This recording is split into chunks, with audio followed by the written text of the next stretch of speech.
I was just talking. I was on All mute. right, we're going live. No problem.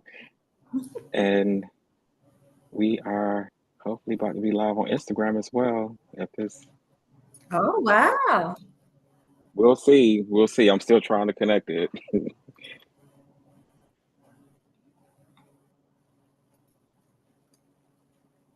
Let's see.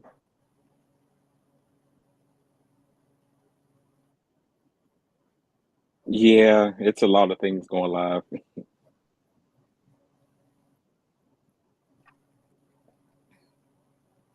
So we are hopefully live on YouTube. It goes automatically. I just don't know how it actually did it. And the button isn't working for Instagram yet, but we'll figure it out. Hallelujah, anyhow.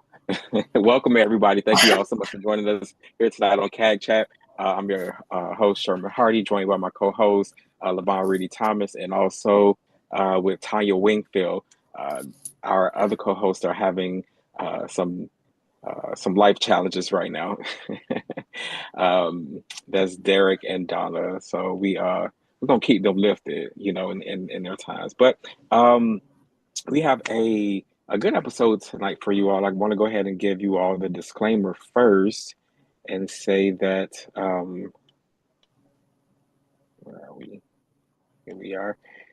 CAG Chat provides expert analysis and discussions based on facts and research. However, we are not attorneys, and nothing shared should be considered legal advice. For legal matters, please consult a qualified attorney. Um, and today we are going to get started with some. We have a nice show ahead of you all. Today we're going to be talking about. Um,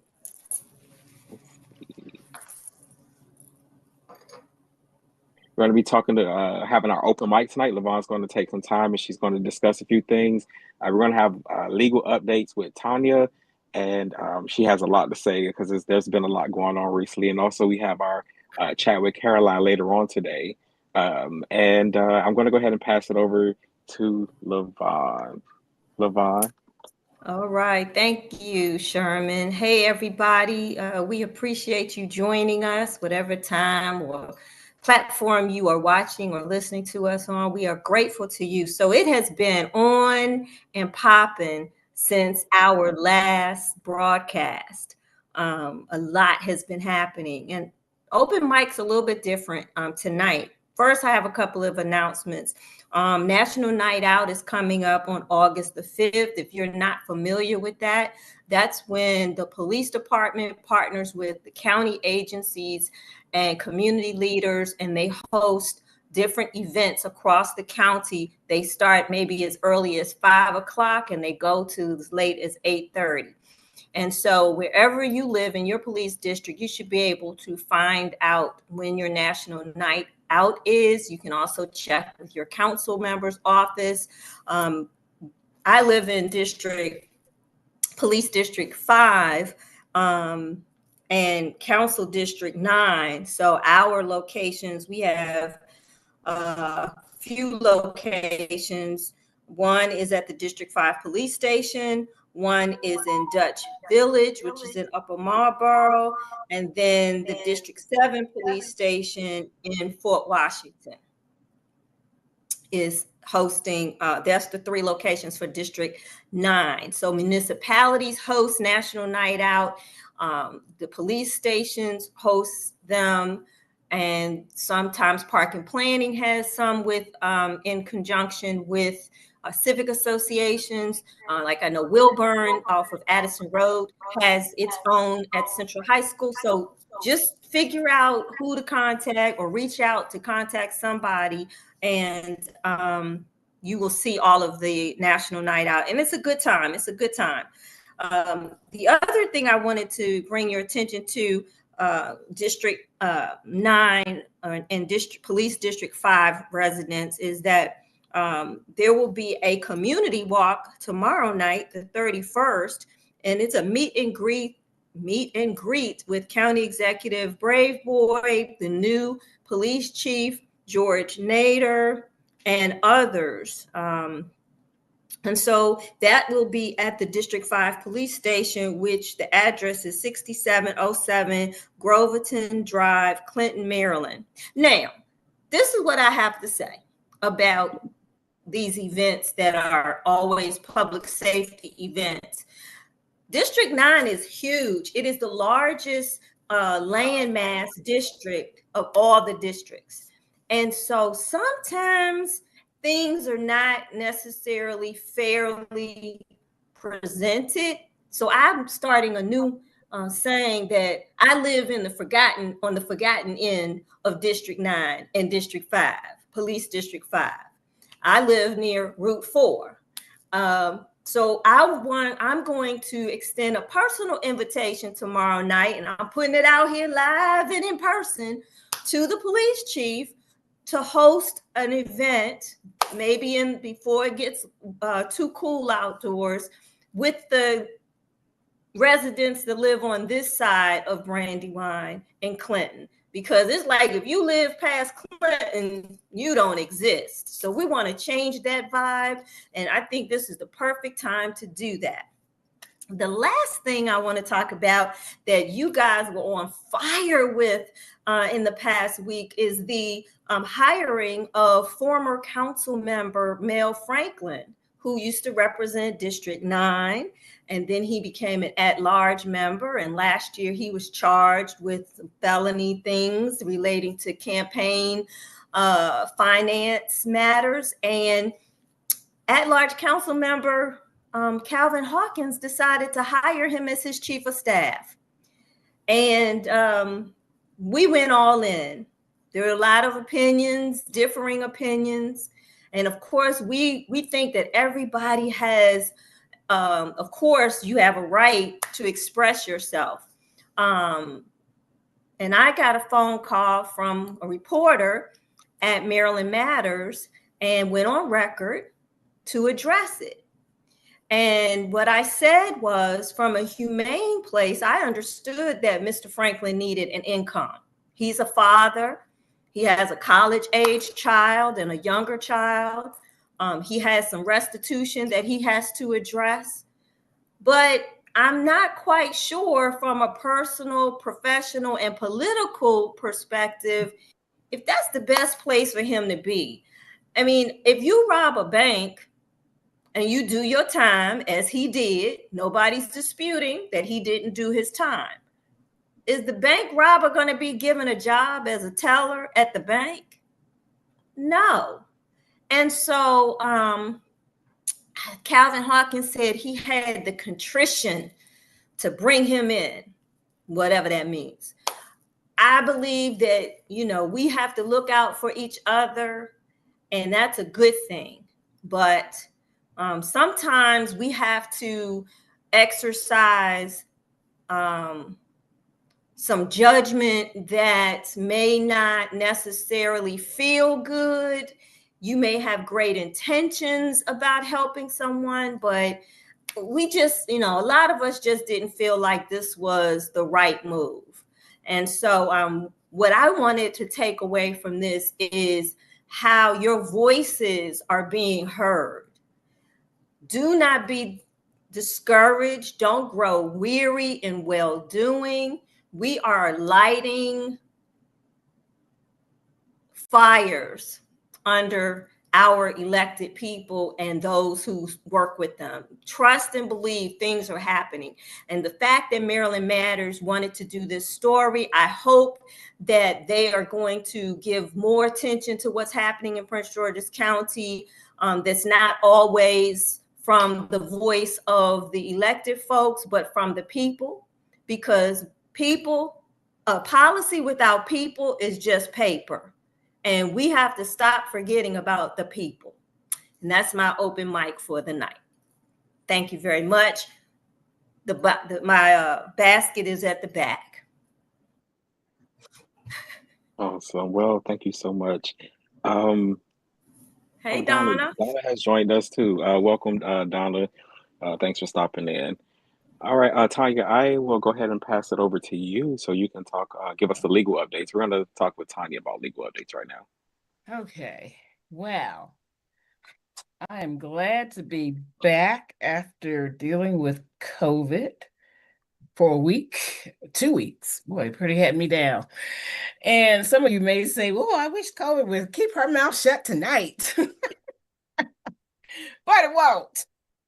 Okay, so I want to first just, we have had so many people out here really dedicated to what committed to children and committed to integrity for our schools. And so there's been a lot of people out here diligently working to help try to get things right with our system since we've had that craziness that went on. So we're going to start off. Let me share my screen. We're going to start off by sharing a video that was shared with us. Let me see, make sure that we are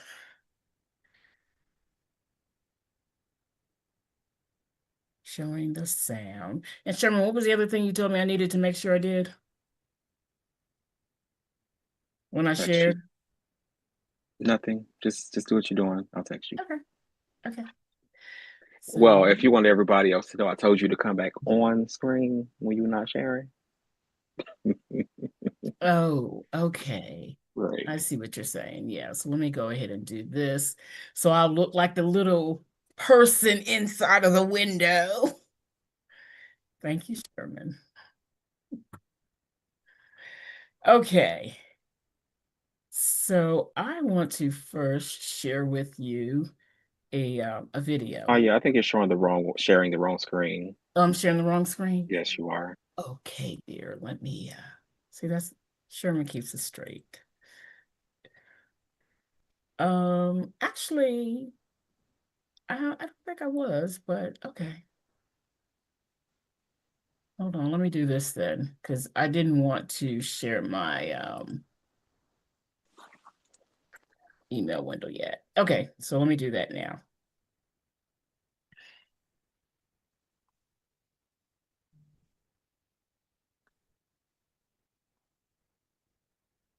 Okay, do y'all see the Sasser screen? No, we see it now. Okay, okay. First, we would just like to share this Let's 2 minute. maximize it. It is maximized. Yeah, it's maximized. Oh, let me try to do this. There we go. Is that better? Is that better? Yes, it is. Thank you. Okay. Okay. Okay, Professor. Okay, let's Now just you sound share like my this. mama. What'd you say? Now you sounded like my mama. Literally same thing.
Okay, now that was shared with us by a concerned parent. And let me tell you why that is so important. Can everybody see the screen with the separation agreement? No, we still see the I'm what gonna you increase it. Is that better? Can you we see see. it? No, Tanya. You don't We see the separation agreement? Tanya, look at your screen. I'm looking at it. I see it. But this is a problem that I've seen with Zoom ever since the latest update. So let me go ahead and just reshare. You're sharing the wrong. No, I wasn't sharing the wrong screen. It's just not refreshing. There it is. Yeah, I even see this happening at work. Okay. This is a Zoom update problem. Okay, so this is a separation agreement that to this date, I mean, we got this from the Washington Post article because we requested this document on the 23rd of June, and the school board still has not sent us a copy. So we took the copy that they sent to the Washington Post and we just looked at it. So this is the agreement that apparently attorneys crafted out. So first of all, look at this, no letterhead. No letterhead. This is an agreement on no letterhead. And look at this, no page numbers. It's only 3 pages, but it's still no page numbers. So that's one of the big things. I have actually been a legal secretary. I have been a word processor in my career, and I have never seen an attorney finalize a separation agreement when it's not on official letterhead and does not have page numbers. But that's what this was. So remember now, we were told by the state's attorney when she announced Dr. Sean Joseph on the 13th of June. This was crafted on the 12th of June, but remember, the board meeting was actually held at 5:30 p.m. And by 8:09 p.m., WJLA was announcing this separation agreement. I'm telling you, that was that was some fast negotiations. But it would suggest that this was happening prior to the 12th. So prior to when the board held a meeting, which means some folks have been having their own powwows outside of the regular school board meetings, which is a OMA violation. Now, if you go through this document, which is why that video that the this parent actually sent us is important, you'll see there's no numbers. It doesn't give any numbers. In the past, we've always had these documents give us the actual cost. Looks like some of the stuff we see coming out of the county council. Just a bunch of words and you go figure out the math yourself. You can see also, this is actually so funny. There is nothing in here that says that Mr. House cannot disclose. He has to, it's no non-disclosure clause in here. So he can tell anything. Something I've never ever seen before with a settlement agreement. Now, another thing that's really important are the signatures. Now, first of all, our question to the board was, who actually did this? Minnie Mouse? A witness usually has to be identifiable. This is some scribble scrabble. My 5-year-old grandchild could have been the witness with this. Worse than my writing, Tanya. Worse than my signature, you know. So we don't know who this is. That's not legal. So we have Mr. House signing, but Brandon Jackson. Now, one of the things that we did finally get from the county school board was a number that they say that this settlement amounted to $877,578.70. Now, of course, we pushed back because we said, well, that's impossible because we don't know what how much leave he had.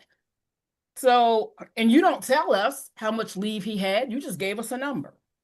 So we don't know the accuracy of this number, but let's remember, Brandon Jackson does not have signature authority for $877,000.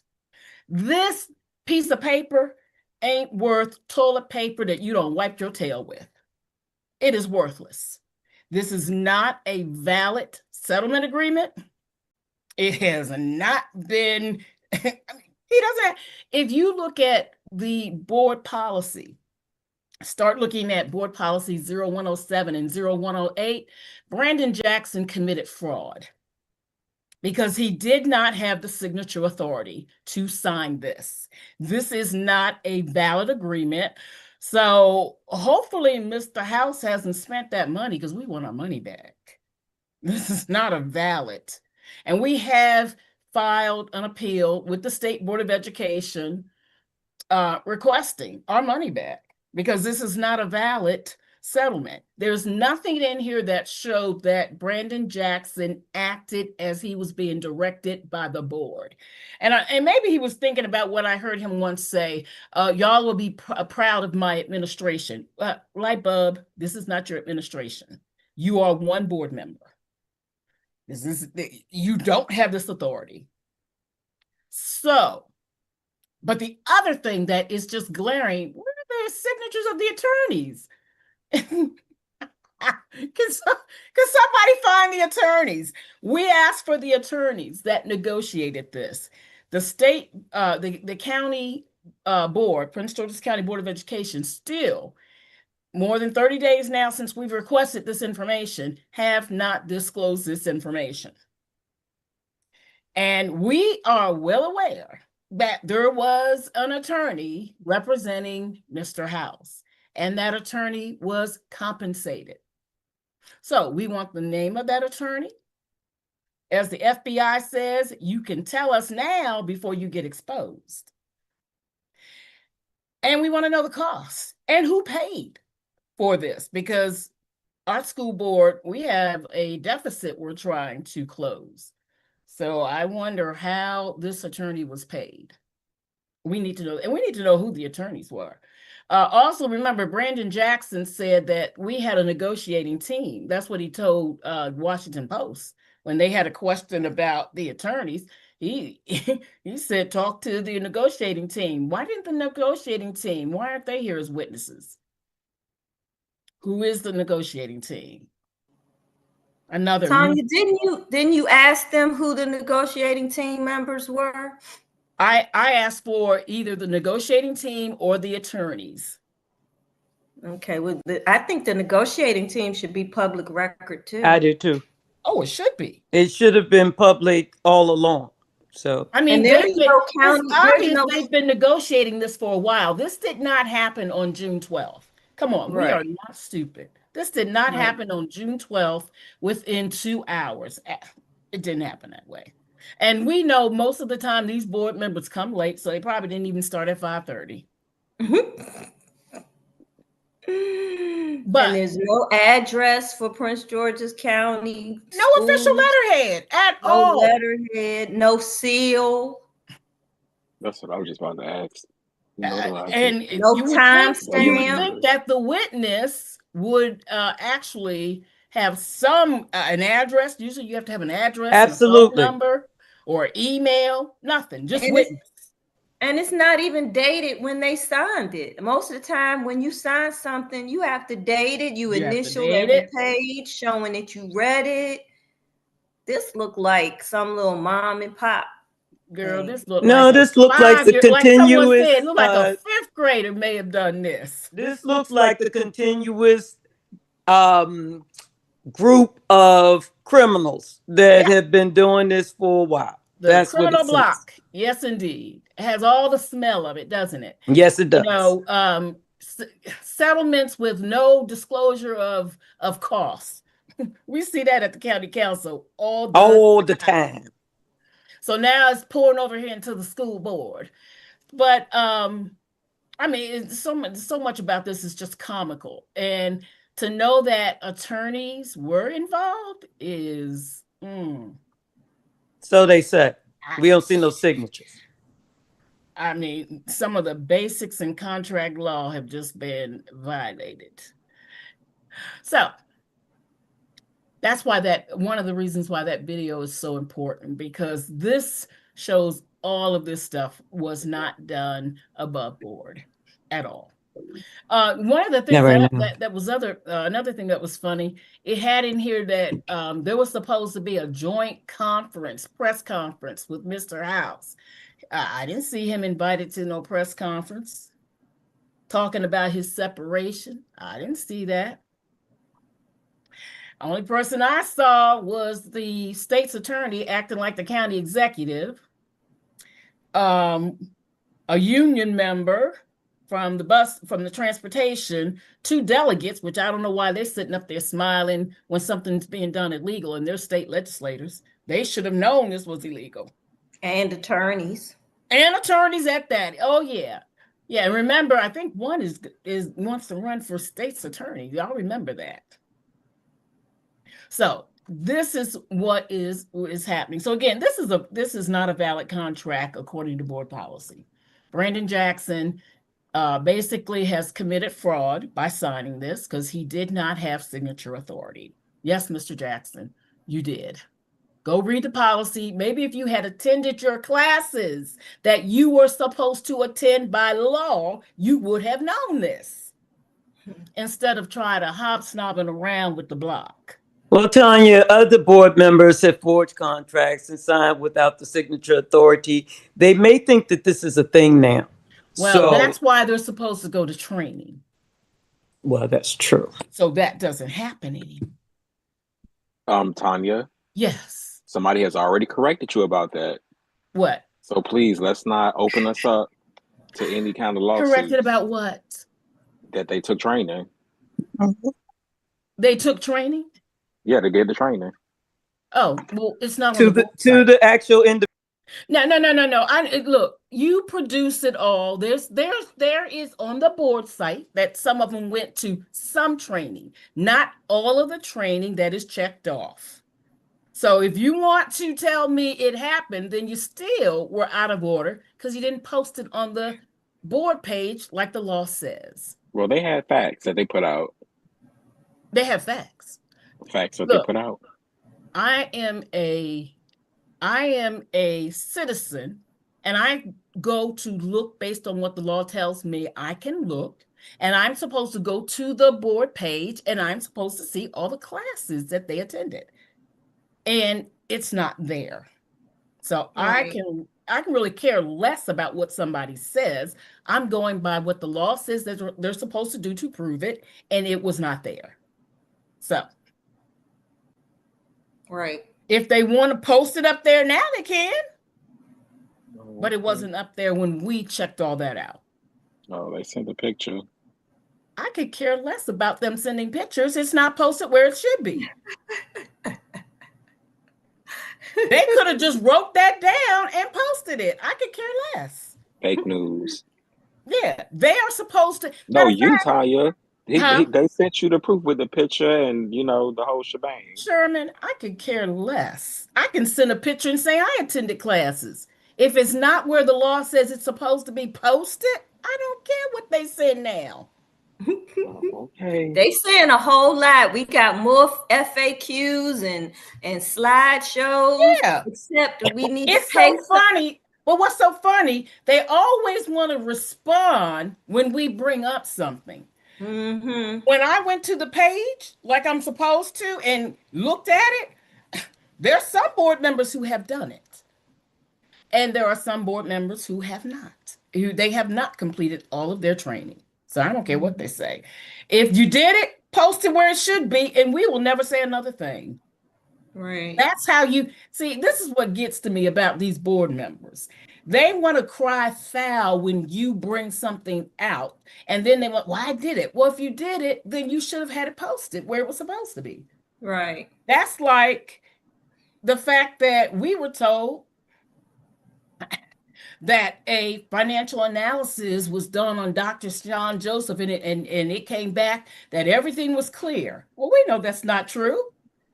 Because his business was not in good standing at the time he was offered the job. But guess what? Guess what? He got him to his business in good standing on July 5th. What? That's when he did his paperwork for the state. So y'all, come on. We look. Don't play these games with us. But did he need him? Wow. I didn't know he had gone and gotten in good Oh standing. yeah. Like I said, when we bring it up because it's not where it's supposed to be, then they go out and correct it, and then they want to pop a picture in. Get out of here. What did he do? Get an advancement? I guess that's that $3,000 that he don't have to account for every month. Well, you only no. This is your registration for your business with the state, where you do your. I understand, but if he ain't had no money to do it before, I guess he got an advance on his. Yeah, see, I don't know about that. All I know is it was supposed to be done in April. It wasn't done, and he did it in July. Mm-hmm. So timing's everything. Yes, it is. Yes, it is. Now let's talk about.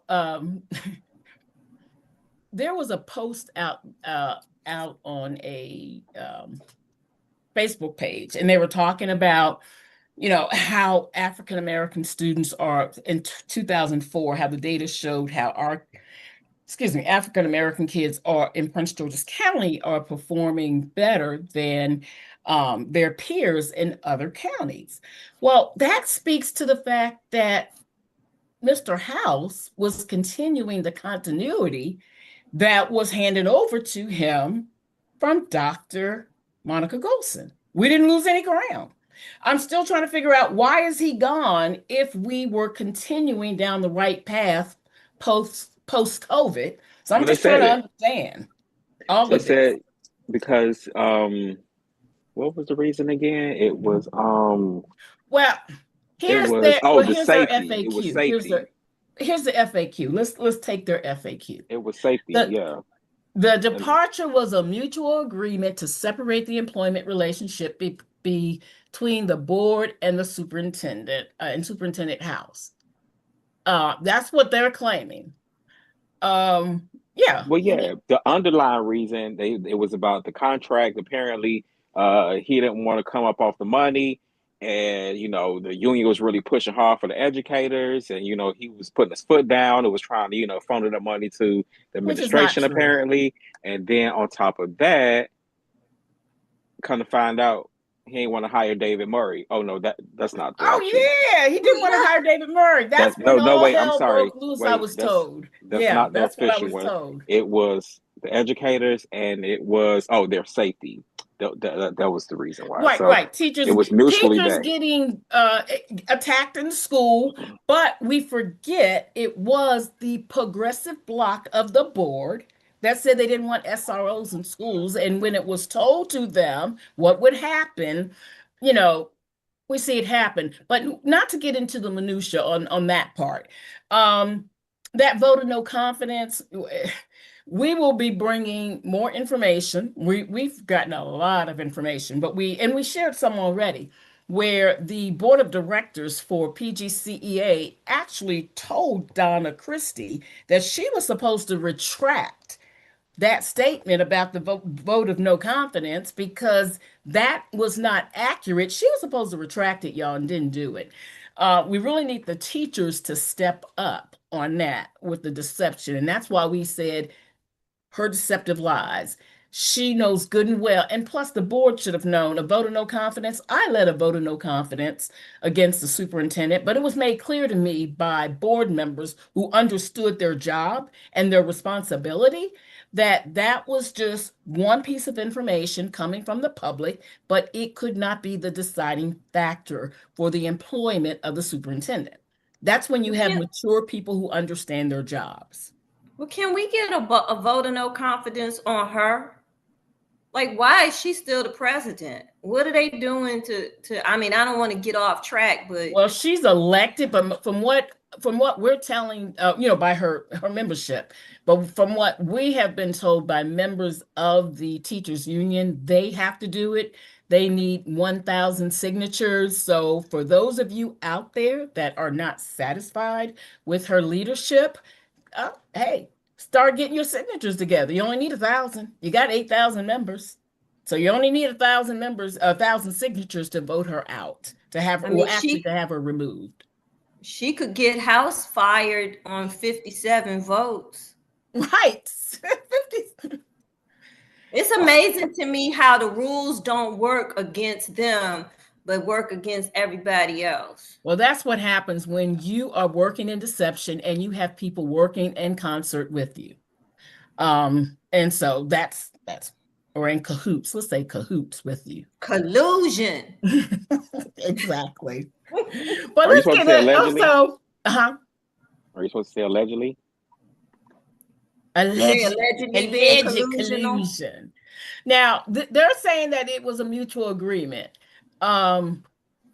But the Board of Education has failed to provide the public with any information regarding House's performance evaluation, which, remember, was due on the 23rd of June. He didn't even get his performance evaluation and circumstances leading to his departure. I mean, that makes no sense.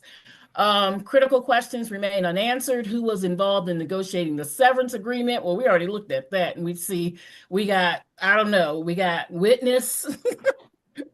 We got witness on there. I'm sorry. And we have some non-existent attorneys. Why was the process rushed? I mean, one day to hammer out this agreement? Maybe that's why it looks the way it does. Alleged backdoor negotiations and hastily arrange appointments suggesting a political conspiracy. Remember, it can't get any better when it comes out of the horse's mouth. Remember, Dr. Sean Joseph said in an interview, and it's in print, the stars aligned because I was selected the first week I was approached, not the week I became part of a selection of 3 people and I came out as the top person. No, I was approached. And remember, the state's attorney, acting as the county executive, said, I selected. So somehow she approached him, not ignoring the law. So this thing about it was a mutual agreement. And not only that, remember, she did this with the board not having taken any action yet. She's already talking to this man, already talking to him. So creating the vacancy that she wants to make her selection. Allegedly. Well, didn't she say at the meeting that we can't find that clip of that they can now do what they want to do because all the progressives are in place? Oh, that was by Edward Burroughs. Who said that? I thought she said that when they let her speak for 15 minutes that night. My understanding, because I didn't hear it, I heard that came out of the mouth of Donna Christie. That's what I'm talking about, Donna Christie. Aren't we still talking about? Oh, okay, yeah. I watched that board meeting, but this board has a tendency of editing these board meetings. Well, there were technical difficulties. There was a storm. Well, it wasn't no technical difficulty when we were at the county administration building and the chair got caught on the hot mic in real life and it was edited out. That wasn't no technical difficulty. That's called a snip. A splice, whatever you want to call it. So it's hard to say what's live and what's Memorex with this, with the Brandon Jackson administration of the board. Since you say this is your administration. Okay. The vote for no confidence was not initiated by the board. Only PGCPA teachers unions participated. Well, we know that that's not true because my understanding, Mr. House, a copy was sent to Mr. House. So that's not true. And it was a survey about the administration, not about House. Information that we have received from teachers is that it was rushed. They didn't really get a full explanation what it was about. It was a survey. Donna Christie misled them, in explaining what this information was going to be used for. Come on, it was a plot. Y'all may not have initiated it, but y'all were standing in the wings to carry things out, allegedly. The vote of no confidence, though formally conducted by PCA Teachers Union, became a full-blown media circus, because remember, Donna Christie went on all the Black news circuits, man. She was everywhere. Out here telling these lies about, yes, I did say lies, about, and I do have the evidence because you were told to retract that. You were told it was misinformation, but you still went out there because you knew your face was on it and who you were actually going against negatively. So you went ahead and did it anyway. This wasn't an isolated incident, but rather a circumvention of widespread community dissatisfaction. And again, it was about the administration. It was not just about Mr. House. So I don't know. She won't release it. We asked for a copy of it since, you said it represented the views of the teachers, but yeah, she won't release that. And remember, Well, I don't see why not. They wanted everything in transparency, even to their meetings. Well, that's what they said. They wanted transparency, The but not negotiations, when it's going to cook their goose. I think we just need to give them a little more time. It's been over a month. It's almost 2 months. Now, remember, Dr. Joseph was selected on the 13th, or he was announced on the 13th. But Aisha Brave Boy didn't become county executive to the 19th. She didn't have the legal authority at all to do any of this. And even if she were to say, well, I'm going to backdate it, it's too late because you already broke the law. You're an attorney. You made a decision and you didn't have the authority to make it. Okay, well, Tanya, most people would say it's a couple of days. What's the problem? I mean, she was already going to do it anyway. First of all, you cannot make the selection until you get a list. She didn't get a list. The list is actually given, the list of candidates are given to her by the committee that is formed by the governor and the state superintendent. Which wasn't done. Exactly. And the law was written that way so that the selection, to try to, as much as possible, take out all of the politics in the selection. Okay, Tanya, but if the state superintendent is going to sign off on it anyway, as they did, what difference does it make? It's like one of those, just do it and ask for forgiveness later. You know what, Sherman? And that's when we have to start asking the question of the state superintendent. Now, here we have the superintendent of Montgomery County, who was being accused of not properly investigating harassment authorities. And because of that, she was asked to be removed by the board. And the superintendent said, hey, that's what that's what you want. That's what the people want. Well, here we have a superintendent that was forced out of his position, not because of performance, because a union had an issue with him, or they claim they had an issue with him. Can't even be substantiated. Nothing out there has been put out there to prove that the majority that they need, and I think it has to be a 2/3 vote. Nothing shows that 2/3 of the membership came back and said they had no confidence in Mr. House. And Donna Christie won't even put the information out there to try to prove it.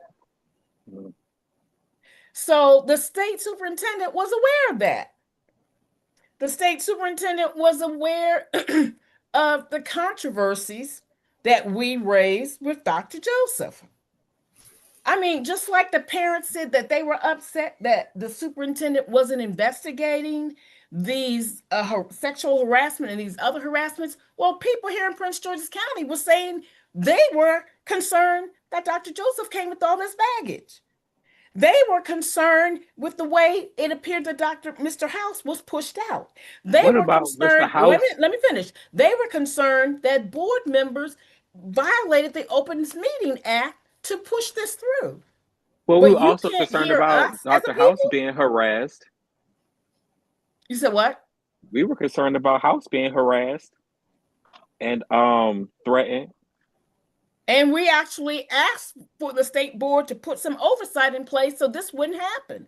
We told the state board in 2013 and 2023 this would happen if they didn't put some oversight over this board. And the state, what did they do? They just poo-pooed it. our Moot. appeal. It's moot. Yeah. We need to go back and do a whole timeline. This is really good, but we need to put all of this on a chronological. Well, actually, I think we did, and remember, we have an appeal up at the state. So y'all, we did. I think she meant like all actions, like a timeline of CAG, for each incident for each different individual. Like, we went back to 1998 to show the pattern. We went back to 1998 to show the pattern of what happens when we have a majority of elected members sitting on a board. What happens every time? So that's what the chronology shows. Yeah, the chronology shows that. So we have that. We do have 2 appeals sitting up at the state. We have an appeal against the board's June 26th decision because one, and it's on tape, you have a board member saying that their legal counsel had questions about Dr. Joseph's contract. And there were some red flags. And even with that, they voted. And they didn't have to. They could have voted to actually have an interim placed in. Like it could have been anybody from Mr. House senior staff.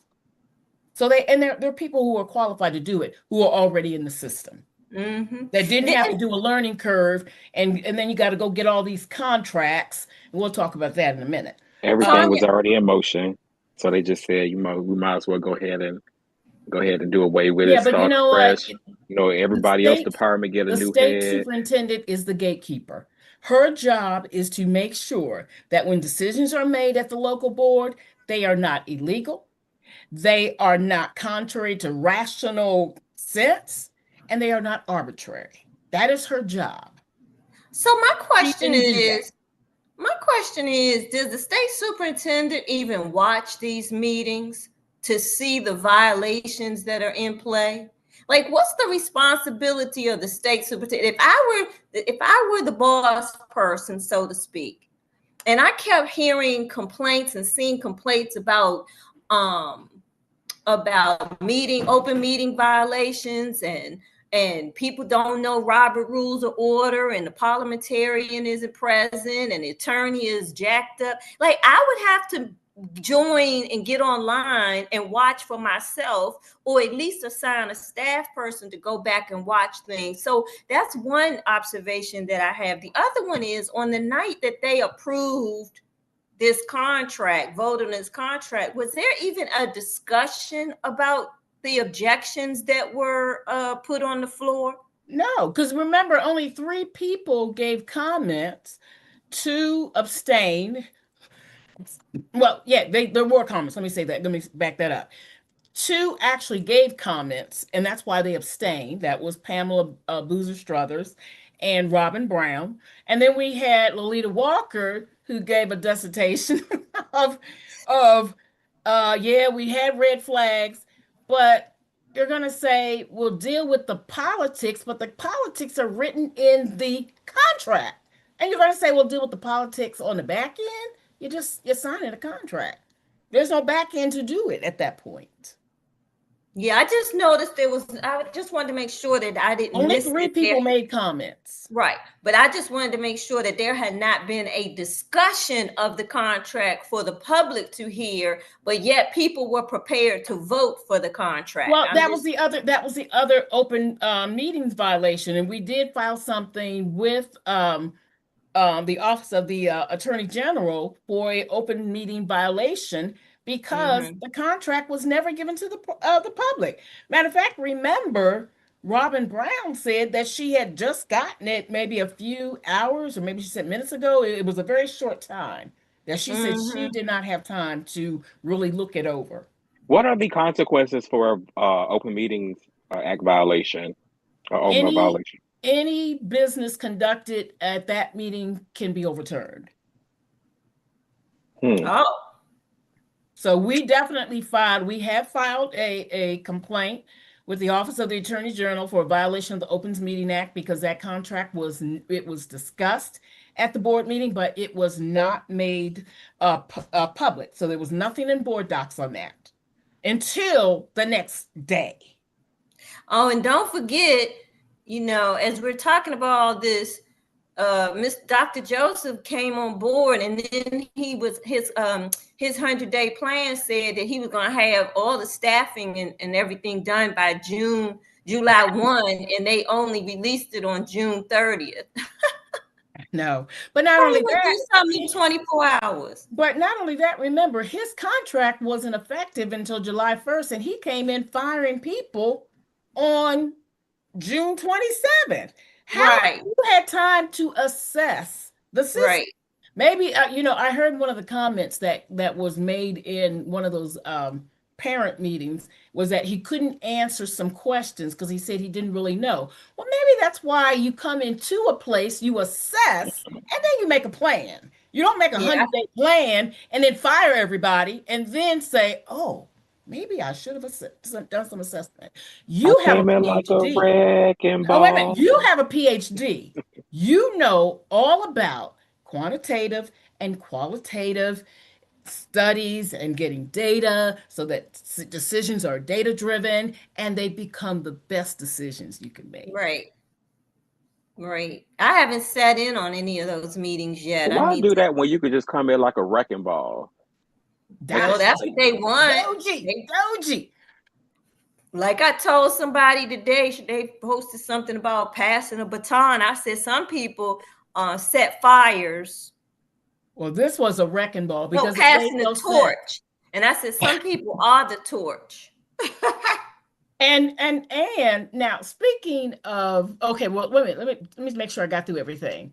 So we definitely know that the county executive was not Aisha Braveboy. So for her to announce this on the 13th, on top of the fact that separation agreement, this is just, this is a joke. This can't even be taken seriously. Well, she was a pre-county executive, like she wasn't her.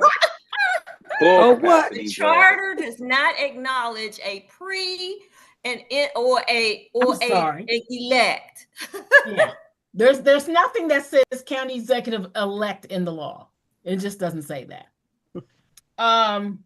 But again, we want, we have to we can see that things have only progressed to being worse than they were in 2000 when they had to disband the board, or was it 2001 I think it was, when they had to disband the board and get the fully appointed board. Things have just gotten worse, and that's because this attitude, and that's the problem I have with the state superintendent. Oh, well, the horse is out of the barn, so let's just let it go. No, these are our tax dollars. She's not vested in Prince George's County. Neither is Sean Joseph. Sean Joseph has never lived in Prince George's County. Well, let me just say this.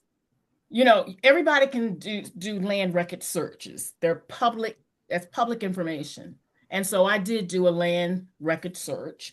And I have seen he lived in Washington County and he lived in Montgomery County. But when I did a search for a home ownership in Prince George's County, couldn't find anything. You so messy. Maybe he rented an Not apartment when messy. he first If you're came. going to say that you're going to be vested in something, then you darn sure better be vested. Thorough.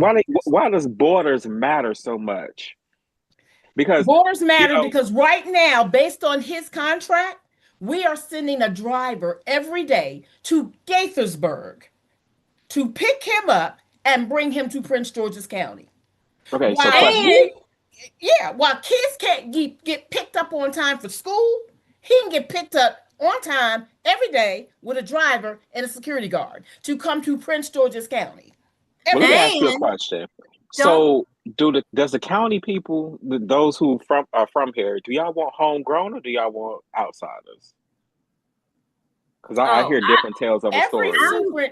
even superintendents that came from the outside came here lived and here. lived.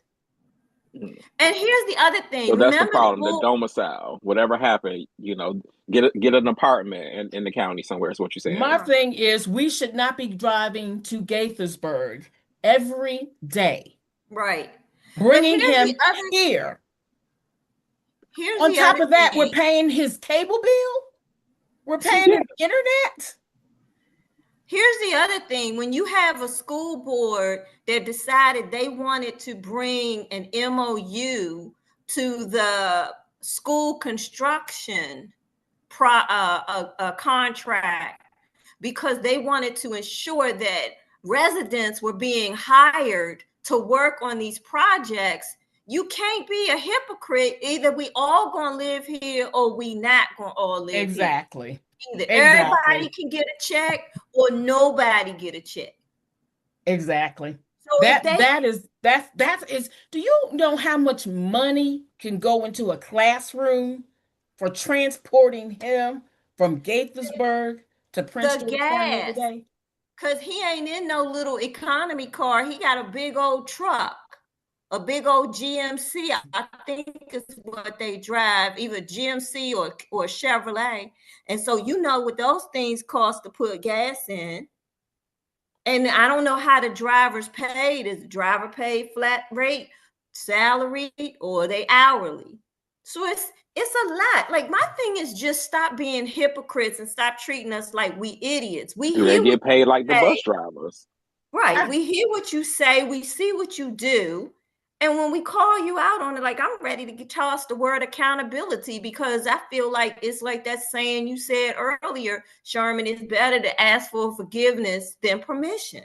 I feel like they don't want permission to do anything, but they want to come back and explain away their intentional decisions. Now, and this point right here. Well, I'm sorry, there was a question in the chat. They wanted to know, was it necessary to replace Dr. House immediately? Was it No, whatever he did No. was so egregious that he had to go right then and there? That's the crazy no. thing. They can't give us an answer. The data that shows how our kids have been performing is steady moving in the right direction. Yes, we have security issues, but you have security issues all around the country with schools. So And why the not deal with that? the issues that are outstanding are issues that are systemic across the country, not just in Prince George's County. And remember, And as a Prince George's County teacher, created some of its own issues.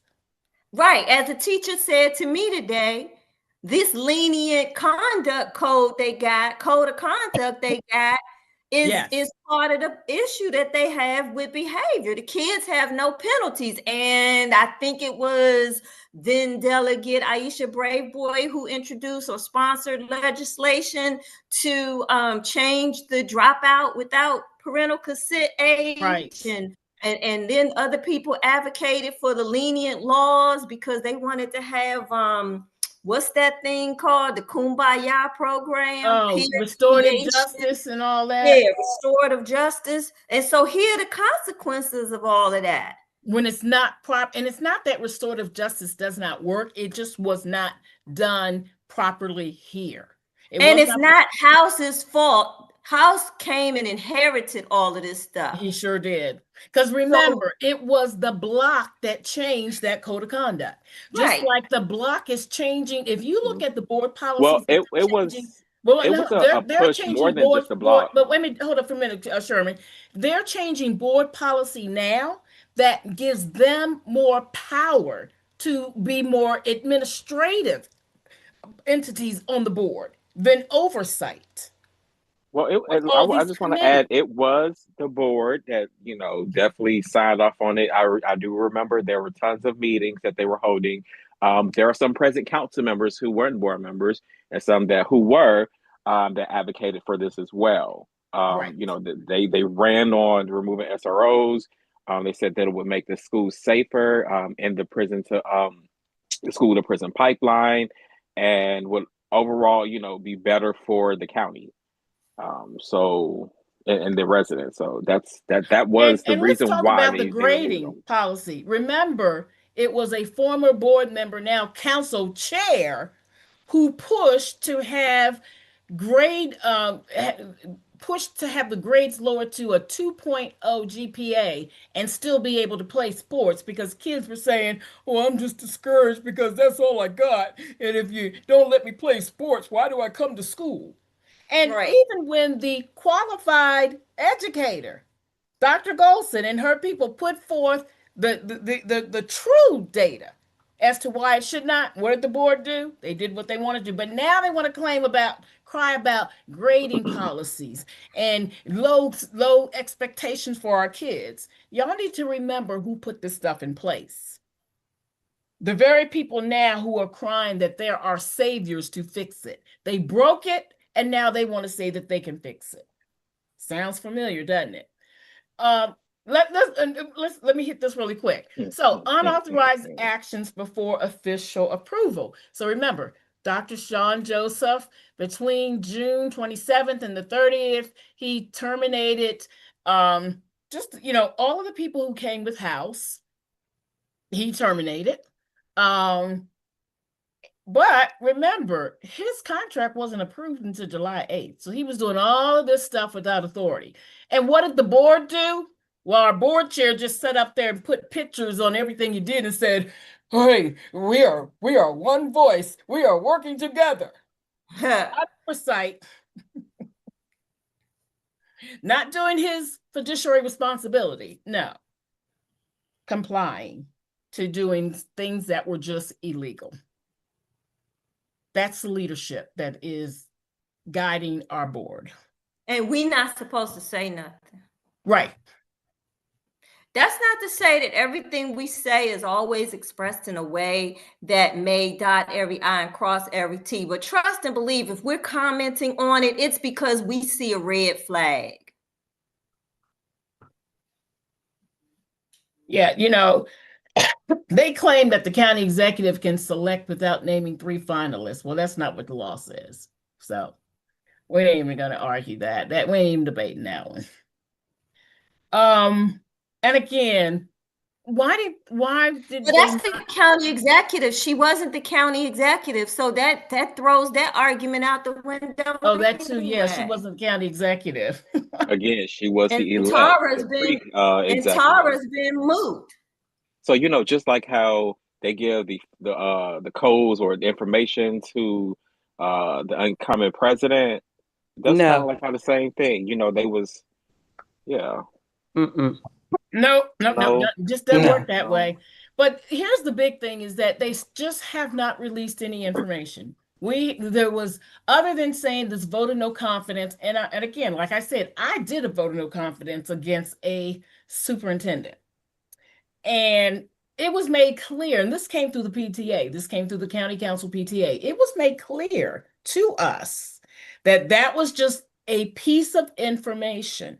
It was not a defining factor on how the board could decide the superintendent's employment. That's, again, I'm going to say it again. That's what happens when you are mature on your job and you understand the scope of your job. And so you act within that scope instead of following some plots and plans that somebody is giving you for promises down the road.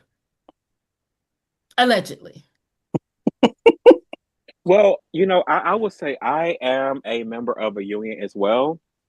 And quite frankly, hearing them talk about their inability, well, the amount of time that they had to actually take the vote. They said that they didn't even have time to think about it. Quite frankly, they sent it out, and then they was like, okay, well, it's closed, and they got what, the 30 people, however it was, out of the Like 50, thousands, 67 people, something like that. yeah, or whatever obscure number it was, and Well, they just ran. remember, Sherman, they twisted the number. They said 75% of the people who participated. Hmm. Wow. Yeah. And so, I know whenever we have to vote on something, like it's nonstop emails or, sending letters saying, hey, this vote is coming up, and it's not within a matter of days, you know.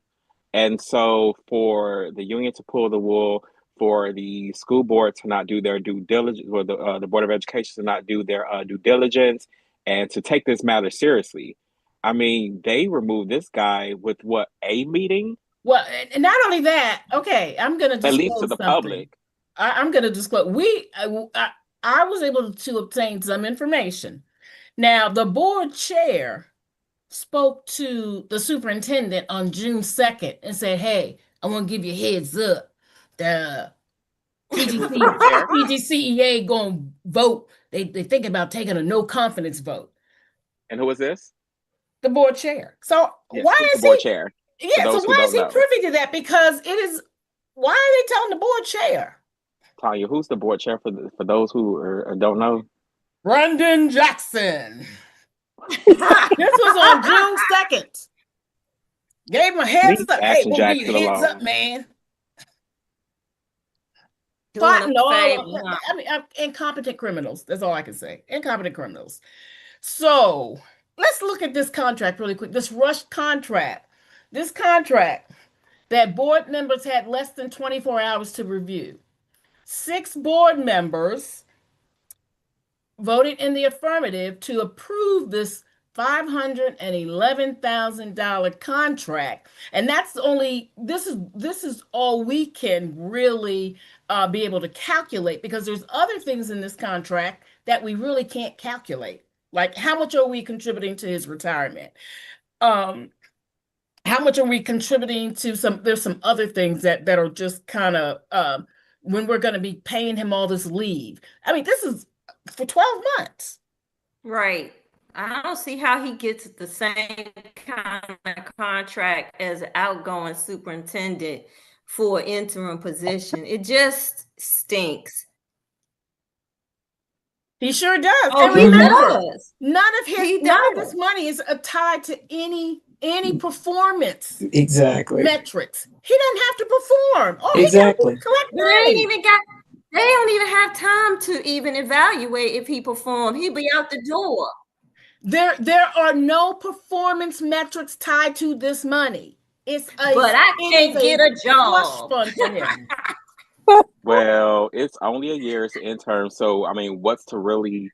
Now, how many teachers can you imagine what you can do with $500,000 in a year? How many teachers could we employ? How many bus drivers could we hire? How many supplies could we give to teachers? Money for teachers for supplies, so parents aren't sneaking supplies. Teachers' aides, bus attendants. We can go on. And think about it. So since many really quick, have lost their government jobs, the stacks of paper that they were able to sneak out, that ain't happening no more. Well, think of I was having a conversation with someone, and they made a good point that made me think of it. A lot of people that in this area works with contracts that are like multi-million dollars. So when they see this, it's like small potatoes. But I have to remind people, look at the budget and of what the difference of working with. Your entire budget for whatever contract that was is, But wait a minute, but they're not talking within the county. They're talking about large corporations, correct? No, they're talking about like federal budgets and different stuff like that. That's what I'm talking about. They're not talking about within Prince George's County government. Right. So, yeah, that's an apple and orange comparison. Because first of all, if you have a government contract, unless you're doing some shady business, you also have a performance requirement associated with that contract. You have a doing a mark or to meet. There And is so no if you don't meet performance that mark, metrics. there are always in government contract, every government contract that I've ever dealt with, put out there, etc. You have a performance evaluation that you have to do. Mm-hmm. And something that was, like you said, Tanya, about house. In all, even when in procurement at Prince George's County, they have even requirements for all our contractors. They have He gets for none. pens and pencils, chips and dips, Yep. whatever.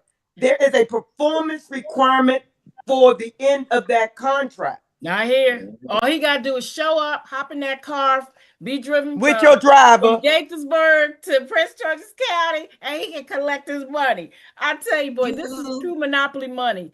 But and then here's the other thing. You got a friend in me.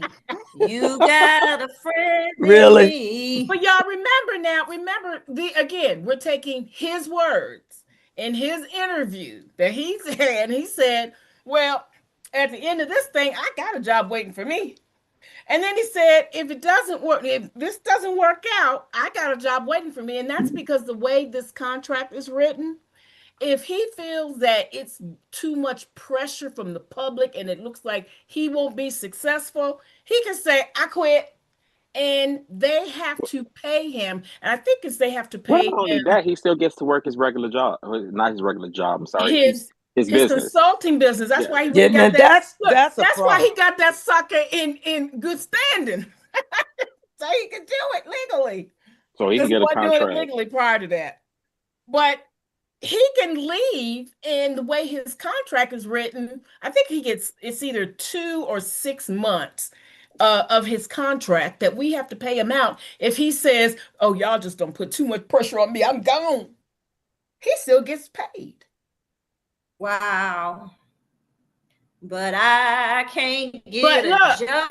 Now we know why. Now we know why there's no attorney signature on here. That's why the contract, Tanya.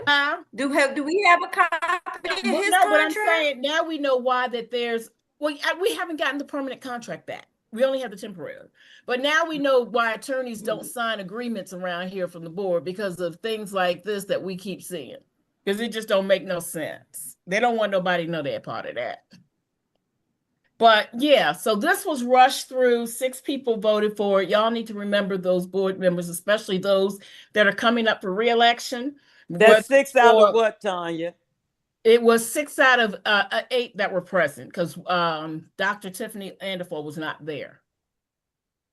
Only 2 board members did the right thing. So we need to remember. So when people go up for election, even if it's back for the board or for another office, you need to remember what they did. Less than 24 hours. And they voted for this to pass it. I mean, you can't listen. You really can't go against your peers per se. Yes, they you all can. play brothers and sisters, and they go and do these events to make sure that there's a cohesion within the board. And so, so that's what did we the thing say? you have to Ball of understand. confusion. That's nasty.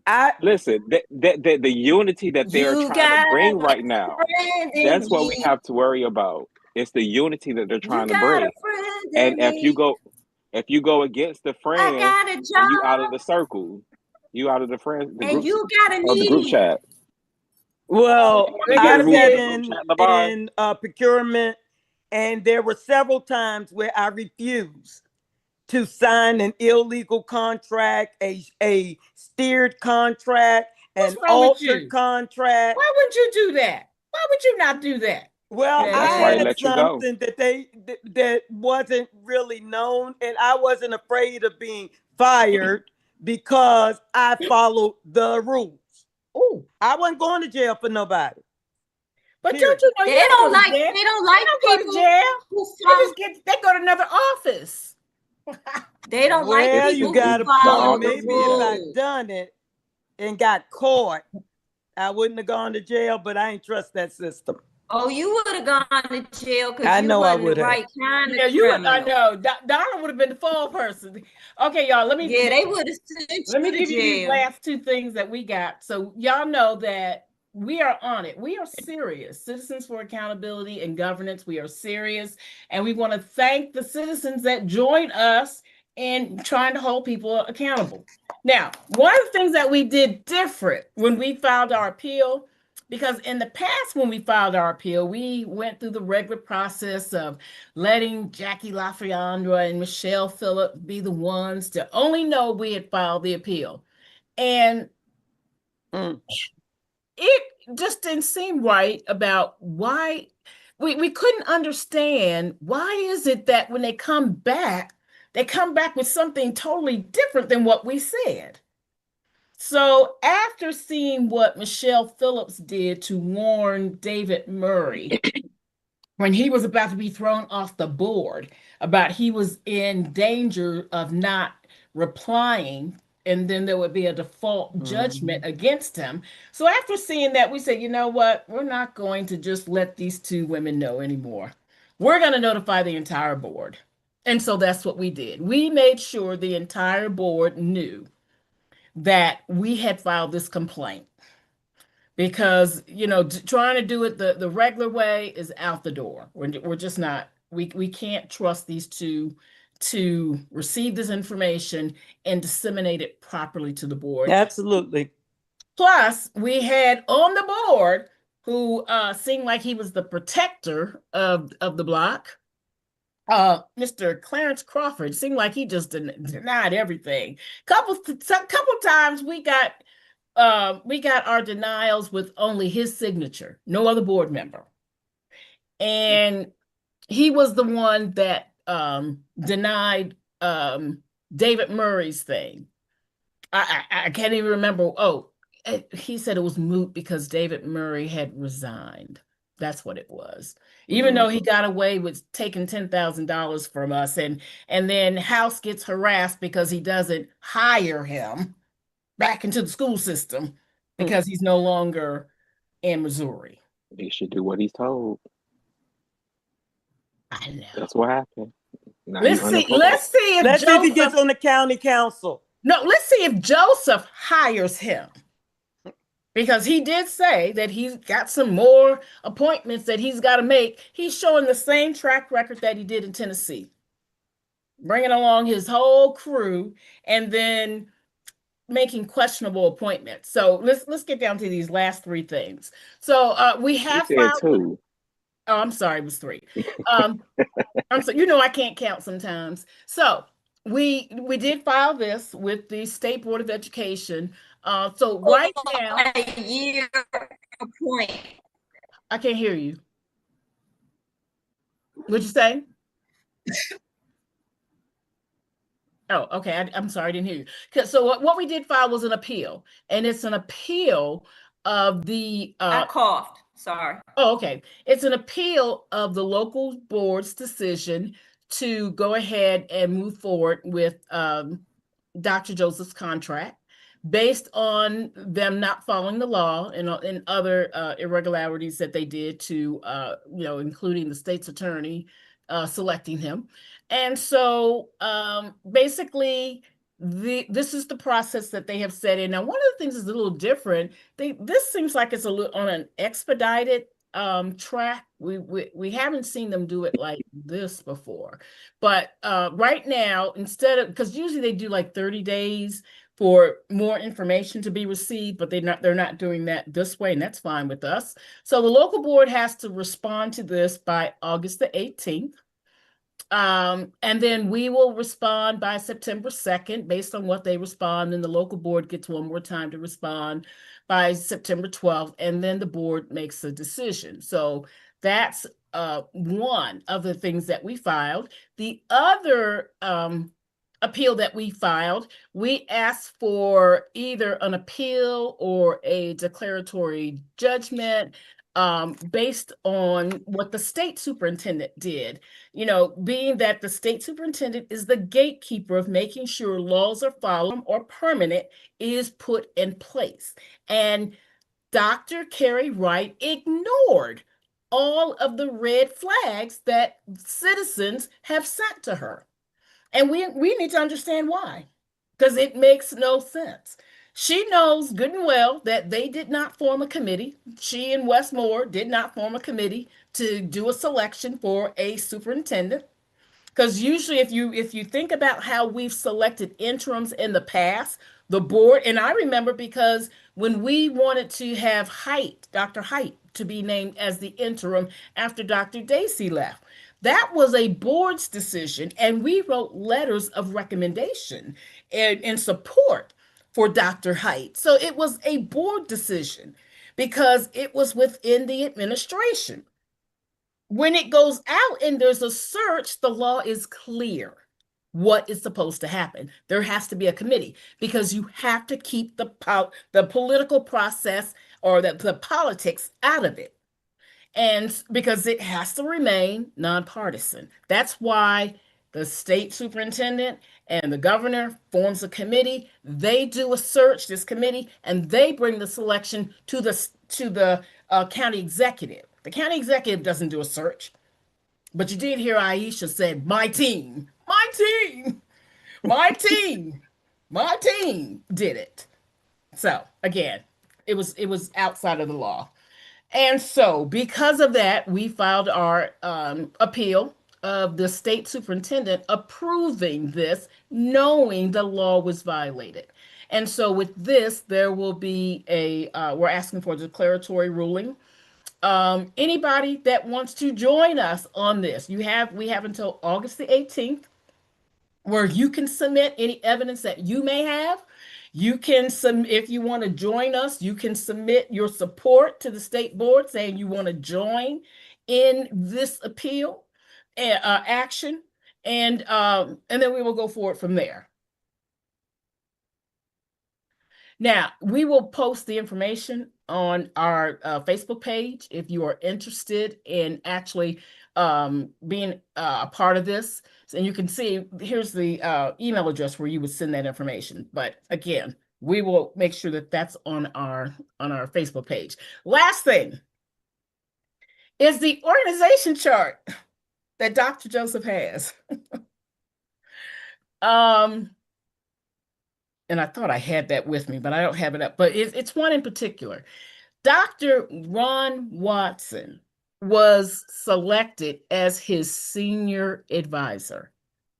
Now, you talking about things that make you go, that's a big one. I'm trying to understand that. So here is my concern. Yeah, here now I'm gonna express my concerns first, and everybody can let's everybody join in on Well, this. we do have our guest coming in as well, so if we can make it quick. And Tanya, if you mind coming back on camera for me, please. I am. No, you're not. You're still showing your the email. Oh, I see myself. Okay. Just stop sharing the screen. Yeah. Let me stop sharing. Yeah, that's a different window. I saw her. I see Tanya. I am so sick of this update. Well, actually, you know what? I don't need that because I don't have that document. So I'm just going to go off. I'm just going to stop sharing. Mm-hmm. So here is the concern. Now, remember, Dr. Ron Watson was on the board, that first elected board that we had after the appointed board back in 2006. And remember, it was the corruption of that board that resulted in the restructuring of our board so that we had the hybrid board. So I'm trying to understand, what is he advising you on? Because it was the corruption under his administration. He was vice chair during that time. Were you saying he was the corrupt one, or there was just corruption going on during that time? There was corruption all over the board. Let's put it that. Perfect. I know everybody remembers the movement for Sasser when they wanted to move right now to where there was that presidential building off Avenue, And at that time, Edward Burroughs was on the good side because Edward Burroughs showed us the truth about how they lied to us about how much they spent. They said it was $110,000, and Edward Burroughs showed us the proof that it was in the millions. Yeah. So that happened under Ron Watson. Wasn't it like 32 million or something like that? I know it was in the millions. I can't remember the exact number. And then we did all these renovations, and our tax dollars, our school budget, and we didn't get to go in the building. So that happened under Ron Watson. Another conflict. Ron Watson is a state senator. Ron Watson is the senator that sponsored the changes to the education law that brought us back to a fully appointed board. I mean, a fully elected board. So he's the special senior advisor, but he also influences legislation that impacts the school system. Right. That makes no sense to me. And the other thing is, he's an educator.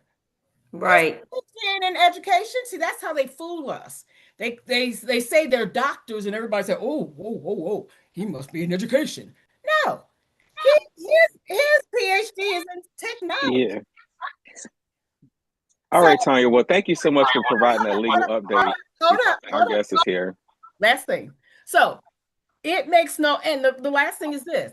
We were upset because we were thinking he was an employee being paid by the legislative and the executive branch of government. Now I'm being told that, oh, it's a contract. So that's a bigger problem because now it's a no compete contract. Again, carrying over the same corruption that he did in Tennessee with contracts.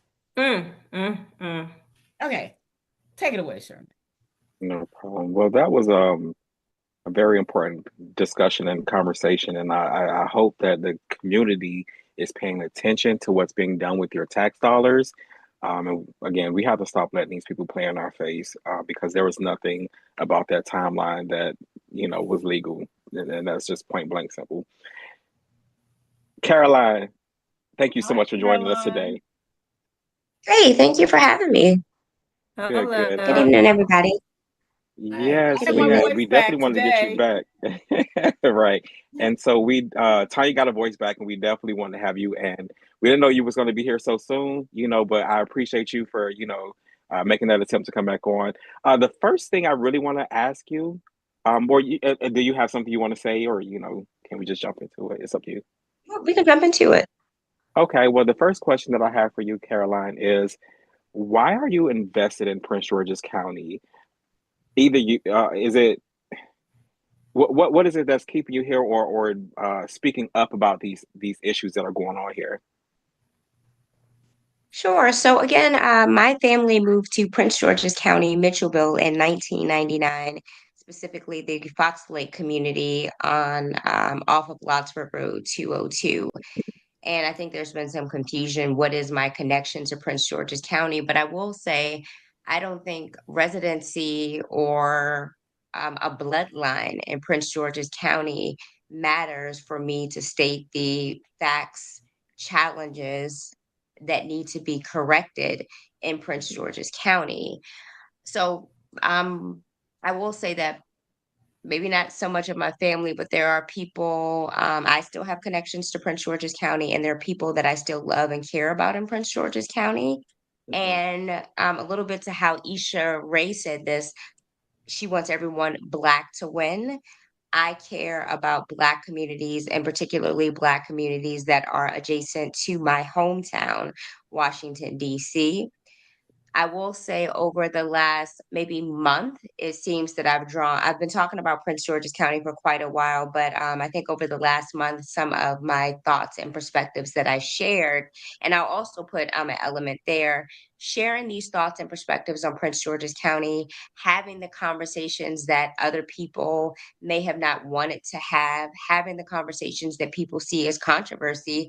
I enjoy it, and I enjoy people challenging me on my thoughts and perspective. But I was going to say, just over the last month, I'll have to honestly say with you, I am disappointed in Prince George's County.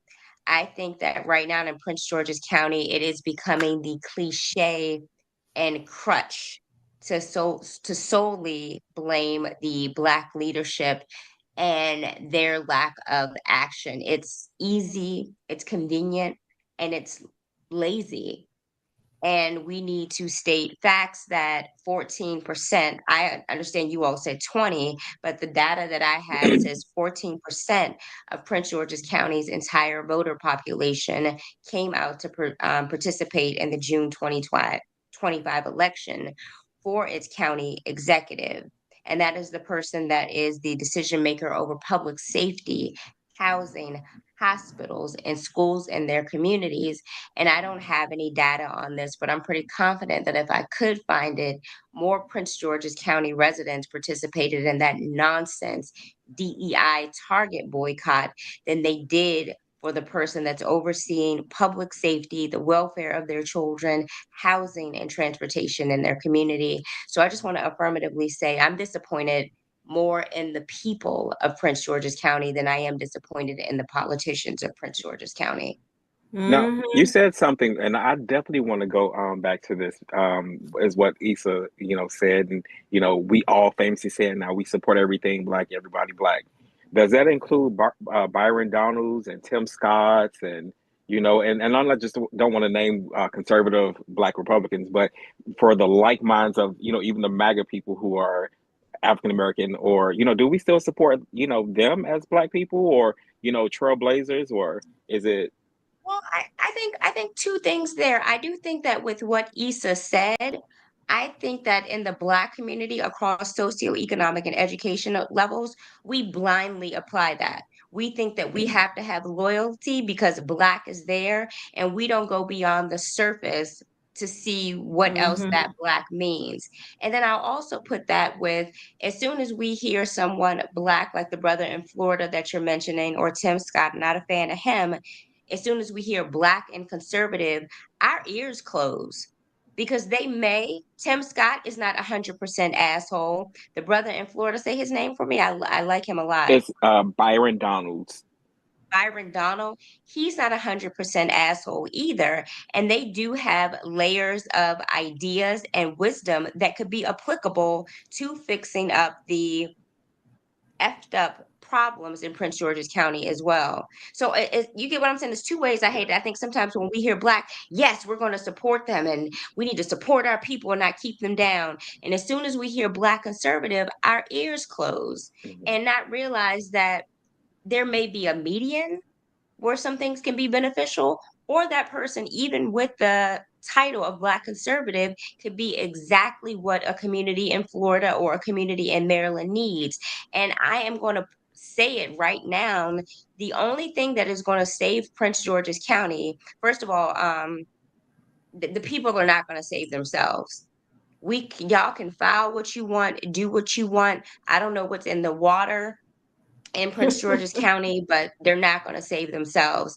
I highly believe, I don't know the legal schmeagle behind it, but Prince George's County needs the federal government to come in and implement a Some kind of financial consent control agenda or board or something. oversight as they did in the 90s in Washington, D.C. Yeah, They need it. I agree with you. And And I'm sorry, I Ms. agree Yvonne. with How you. you Hi, doing? Caroline. It's Levon. So somebody said to me today, well, in the words of the Dems, when it comes to the MAGAs, this is what you voted for. And I said, you're right. It's what they voted for. And I also agree with you that there are many thoughts, and no thought is necessarily a right thought or a wrong thought. Everything has elements to it, and sometimes we need to pull out, okay, well, I like what you said on point number 2, and I like point number 3 over there, and then you pull it together, and then you massage it and you come up with your solutions. But the unfortunate part in Prince George's County is they become these All or nothing. yeah, if you're not on their bandwagon, they don't want to be bothered with you. Or if they don't deem you important to their agenda, they don't want to be bothered with you. Right. And somebody called me the other day because they heard that I had something to say about them on Facebook. And I'm like, yeah, but you can't call or text me back when I ask you about policy things. So don't hit me up because you disagree with me speaking out. And so we got to get to a place where we also support every aspect of the community, which includes advocates and activists. And regular old Joe Schmoes who may only have one concern, and they show up for that concern, and then they go back to their dwelling and mind their business. I want to say another thing. Now, I know filing appeals are not going to get the change that we want, but what it does do, it creates the pattern so that we can show the pattern that when we go to the feds, that we can show it is just corruption beyond what the people can do, and we need intervention. Yeah, thank you. That's true. And Yvonne, Miss Thomas, I was just going to speak to what you said. I think a lot of what you're experiencing in Prince George's County, the the environment of Prince George's County, a lot of it is a combination of leftover plantation psychology, Yes. the divisiveness. Absolutely. And I will also say that just what you experience with the person calling you, it's an adult playground as well. They don't care about policy, but I'm going to come check you. I'm going to read you for what you said about me, as if the county is the Real Housewives of Prince George's County. And it's really unfortunate. And I believe the only cure is I believe having the record is excellent. But right now, I do believe that I'll use the term that I said before. I do believe the federal government and federal law enforcement sees the problems in Prince George's County as nigga shit, the same way a lot of the bougie residents see it. Well, And Caroline, we've seen throughout history that the federal government and federal law enforcement has let cocaine tear our communities apart, and they want it. We've seen it most recently as 1980 or the 90s. They want us to tear each other apart and have corrupt politics and corrupt infrastructure and economics because they see it, and they probably say it too, as nigga shit. And Caroline, I just want to go ahead and say that the FCC came down and told us to keep it PG-13. I'll talk about my co-host. No. Okay, We got it from a parent. We got it from a parent. Yeah, So okay. But Yeah, So, we do have students who watch. but no, I want to kind of piggyback on something that Caroline said, which is so true. Because remember, we think about the war on crime that started back in the Nixon era, which was targeted to bring that division, targeted to make sure that we focused on only the bad things happening in the Black communities and other things to keep us separated.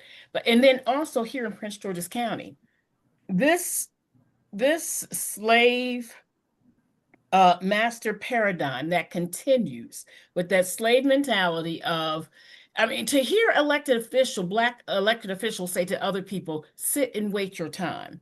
We still have that house Negro mentality. Only certain Black people belong in the house, and then other ones stay in the field. And we continue to actually promote that among ourselves instead of trying to work together. So Prince George's County remains the largest plantation in Maryland. yeah, I was definitely myself told to wait my turn. Caroline, I know you have something you want to say, but I do have a few more questions that I want to ask. So if you can go ahead, and I'll just ask the next question afterwards. No, I just wanted to say, versus house nigga, field nigga with Prince George's County, I don't believe that any of Prince George's County are the house niggas. I think it's completely the field and the divisiveness created amongst field niggas, so that they would snitch on each other. Because house niggas couldn't necessarily snitch on who was going to plan to run away. There was no interaction. I believe it's the divisiveness of completely field niggas. All the house niggas are in DC. Prince George's County is the plantation. That's all in terms of my perspective. Wow. Oh, wow. That's And you worse. recently said we need to stop voting based on charisma, church visits, or who smiles the best. What do you think it says about the political maturity or immaturity of our electorate here in the county? I really think it's more so speaks to the voters in Prince George's County. I will say, as a person that's lived in Prince George's County, I have friends in Prince George's County. There are highly intelligent, highly educated people in terms of school level. And for them to fall for the little piece of cheese of someone dancing and coming to their church or taking a picture with their grandma as the reason to vote, it speaks to the detriment in Prince George's County. And then someone back to me said, well, how else are people supposed to get votes? I Mhm. will use the most dry, pasty politician of all time that put DC in an economic boom and surplus, and his name is Anthony Williams. And he was able to get votes after votes and get reelected because just like a doctor walks in the room, he's pasty, he's dry, you trust him with what he gives off and what he's saying. And yeah, so I don't think that politicians necessarily need to be liked, dance, sing, come to your black church to be voted for or be successful. And Washington, D.C.'s and Harvard educated Anthony Williams is an example of that. People Anthony Williams came in post control board, post crack epidemic, and Washington, D.C. residents, black, white, poor, rich, wanted a political doctor to pretty much perform surgery and fix DC. And Prince George's County residents are not there yet. I would agree with you on that point as well. And again, I'm a native Washingtonian, and there's so many dynamics to what is being said. I actually was talking to a pastor today, and he said, is it really the church anymore that has any influence? And I've been hearing this for a while now. When I worked with Rashern on his campaign in 2006, he was criticized by people because they said, well, you don't come to our church. And he said, I believe in the separation of church and state. I think that your worship time is your personal time. I'm more than happy to come as an invitation. And so we had to really work on what that would look like for him going into churches in 2006. Now, what I do know is that we're in a different time than we were then on how much influence pastors have on the votes of their members. I think it's embarrassing that these churches are full on Sundays, but they don't necessarily get their people out to vote. Now, I've had the opportunity to host events with the faith community, and the only people in there were the pastors, and not one of their members came to support the activity. But as soon as somebody has a domestic violence case or somebody needs help with their rent, they're blowing up the county offices for support. But you can't get your people. And I have to say that, culturally, we are rooted in our faith organizations because that's the only place that the plantation owners would allow us to congregate. And then fast forward, they thought that the Black folk was at church praising God when they were actually planning, social justice activities, right? And so that segregated hour is very important, but we don't have the same dynamics as people of faith, as a unit of faith that we used to have. And I think that with post-COVID, people not going into the sanctuary as much, they don't go in for Bible study, they do a lot of things online. It's interesting watching the dynamics. And then it was pointed out that a lot of these folk who are elected, they don't belong to churches. They don't necessarily participate in churches. And so it kind of piqued my thoughts. And I said I was going to pay a little bit more attention to it, but we don't have the same energies here with the faith community that we had when I first got into politics. And we don't have any unity. I mean, with the NAACP, where are they? SCLC, where are they? I mean, even nationally, I was listening to a lady running for Erin, I can't think of her last name right now, but she's running for president of NABJ. And she was talking about how and why NABJ, the National Association of Black Journalists, and how it started as a social justice effort to support Black journalists. And they've not said anything about the treatment of journalists of color. And so well, they have been speaking about that, and I mean, because I've received a few of their correspondences or saw on social media, so they are speaking about it, especially right now with I think it was the Washington Post that is removing a lot of the black people on their staff. So they only have one being, Black opinion writer. mm-hmm, Well, yeah. she was on no, she was on Jackie, whatever that show is with Jackie Reed and Joy Reid, and she was saying that they don't have a platform to address how Trump has been treating Black press. And well, we often don't have, an agenda, and that's part of the problem. right. Caroline, I want to ask, because you've been fearless in calling out corruption and complicity. What do you say to folks who feel uncomfortable when you challenge the status quo, especially when that status quo looks like them? You call out our officials all the time, but and it's a touchy subject because it's Black folk and we support everything Black, right?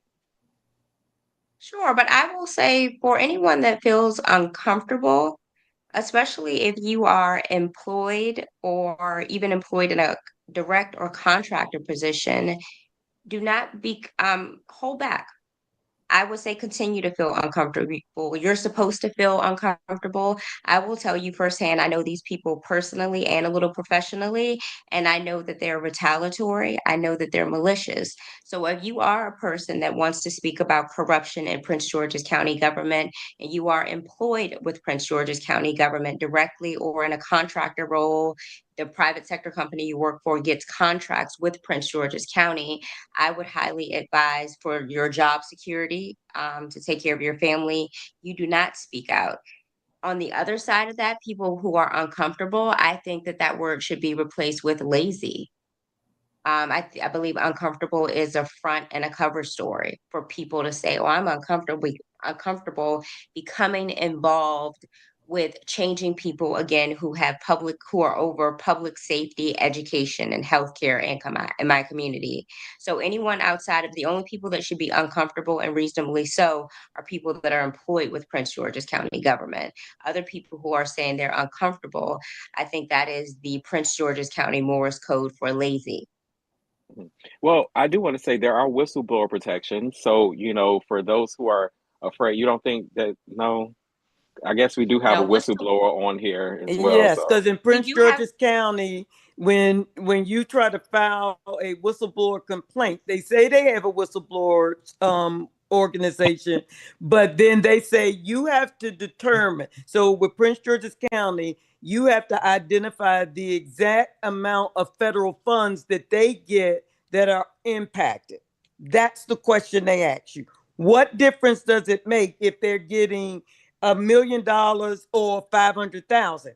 If they're getting the money and it is our federal funds and state funds, why is it that we have to determine that? You should have the ability to go to that office and say, I want to know all the federally funded contracts versus all of the state funded contracts. But they put that back on you so that you can't have um, the cover of whistleblower. They Right. put that back on you. You And have to that's tell them. and that's just to get it at the federal level, because we know we're not getting anything at the state level. Exactly. So any information you want, you can access it through FOIA. It may be a Mm. tedious process. And I just want to remind anyone, the Whistleblower Act is absolutely a federal law, but I've seen it on the federal Me side as too. well. It is like playing a bit of Russian roulette with your safety and your life. and depending on the politician that you're blowing the whistle on. So I will always, I mean, I'm always saying, PG County residents need to become involved. PG County residents need to protest and light a fire and all of that. But at the same time, people still need to protect themselves and be cautious. And I will tell you that your local government can be very retaliatory. People Yes. that support them or get contracts from them can be very retaliatory in the And same sense how profit. someone on the playground, if you mess with their cousin, Mm-hmm. they're going to beat your ass. Well, Almost that same concept. perfect example. He's not on tonight, but Derek was told straight up, you started messing with other people's money when Derek started exposing the corruption in the transportation budget for the school system. And at that time, the chair was Regina Jacobs and vice chair was Ron Watson. Ding, ding, ding, ding. So and same with Donna. Donna was under that the same one when investigating her investigation started. So we know we can't get much from the state. We can get really nothing from the state. And when you go to the feds, as Donna did, and Derek did also, they were asked to carve out all of what is being abused on the federal side, and then we can get involved with your whistleblower protection. Other than that, you have to have Maryland protection. And the attorneys at that time were telling them, and I don't know if anything has changed in the laws yet, but they were saying Maryland had some of the weakest protection under the whistleblower law. Yeah. Caroline, I do have. Sherman, Go ahead. go ahead. And I just wanted to add one more thing. In terms of the people that kind of want to open the gateway of the federal government coming in, perception is a lot of it. So these teams, you all or other people that are going to the federal government, perception is everything. Mm-hmm. And I do think that these teams may need a combination of some white Prince George's County residents Yes. and Prince George's County residents that attended the Harvard, Yales, and how they present to white people. It's about perception. If you all had a neighbor that was even a quasi Anthony Williams on your team, ears and credibility would become more open. But, and I just need to say this, a group of Black women coming to the doors of the federal government, whether it was Eric Barron there or the current white woman that is the attorney, I'm sorry, the U.S. attorney for Prince George's County, the ears are going to be closed.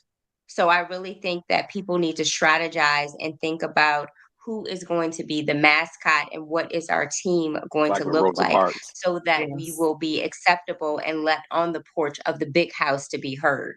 Mm-hmm. And I Yeah, totally it sounds agree just with like that. with Angela also Brooks, unfortunately, was in office, and we tried to take corruption that was happening at the school system to her. And there was no. Remember the email. Yeah. What was it? Was it corruption or fraud in Prince George's County schools Right. as a crime? There's no such thing as how did it read? There's no such thing as fraud in the county or something stupid like that. It said like in Prince George's County schools, and Right. and they put this in an email, y'all. They put it in print. And right. Like when Vladimir said there was no gays in Russia. But Caroline, I do want to say, I want to ask because you made waves by resurfacing Mel Franklin's past, specifically the DUIs in the county vehicle, and question his return to public life. What is No. his We're going to reappearance? make it clear. I didn't resurface Mel Franklin's past. I have reminded people of Mel Franklin's presence. Okay. Mel Franklin, I will give him this amount of grace. I am a person that sees addiction not as a personal flaw, but I see it as a medical condition and an addiction. Addiction in all the medical literature is a condition. Mel Franklin has not been treated for that condition. But at the same time, I can say DUI drivers make me mad as hell. And I'll remind everyone here, my mother is Marsha Ridley, who is on the Prince George's Accountability Board. And you all may know this, even if a person is stopped for DUI record of the stop is there, whether or not they receive a citation. And if anyone here wanted to do a FOIA, or any white people that want their look back on Maryland, do a FOIA and see the number, the quantity of DUI stops that Mel Franklin has had on Prince George's County soil. And as common practice across the U.S., local police officers will let council members slide with DUIs, let them call a family member, let them call an older nephew. I'm being very specific because perhaps I've seen the videos in my mother's house on her Prince George's County assigned laptop of this nigga pissy drunk out on the road repeatedly in Prince George's County, Maryland, where there are people, you all are driving, our children and nieces and nephews are driving, and he needs to get some help.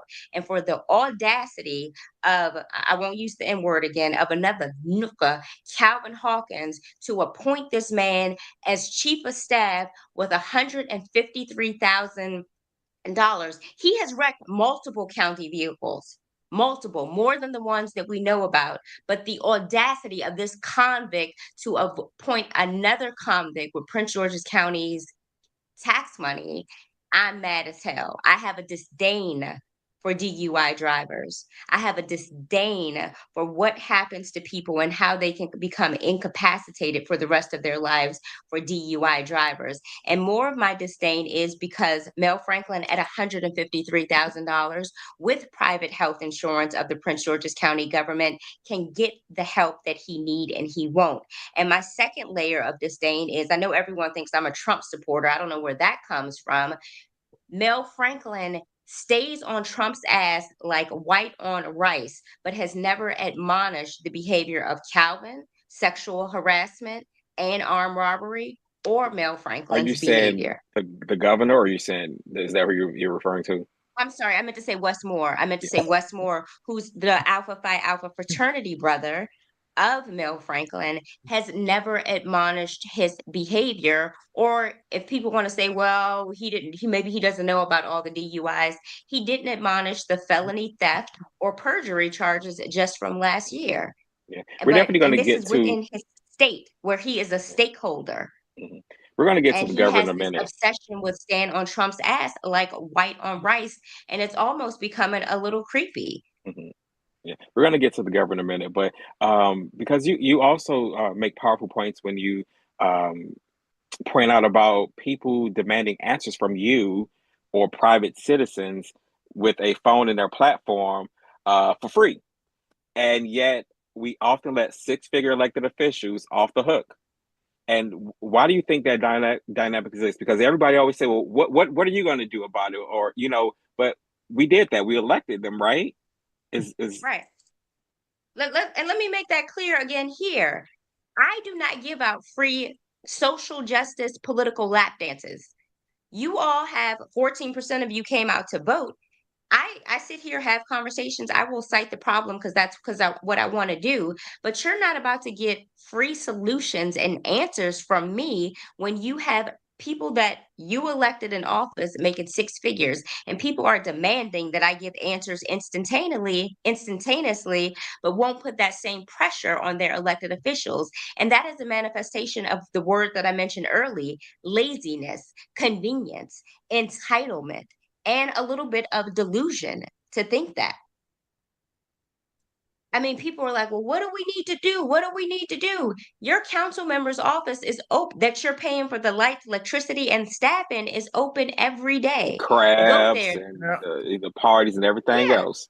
The same energy that you took because Target was popular is the same energy you need to invest in your community.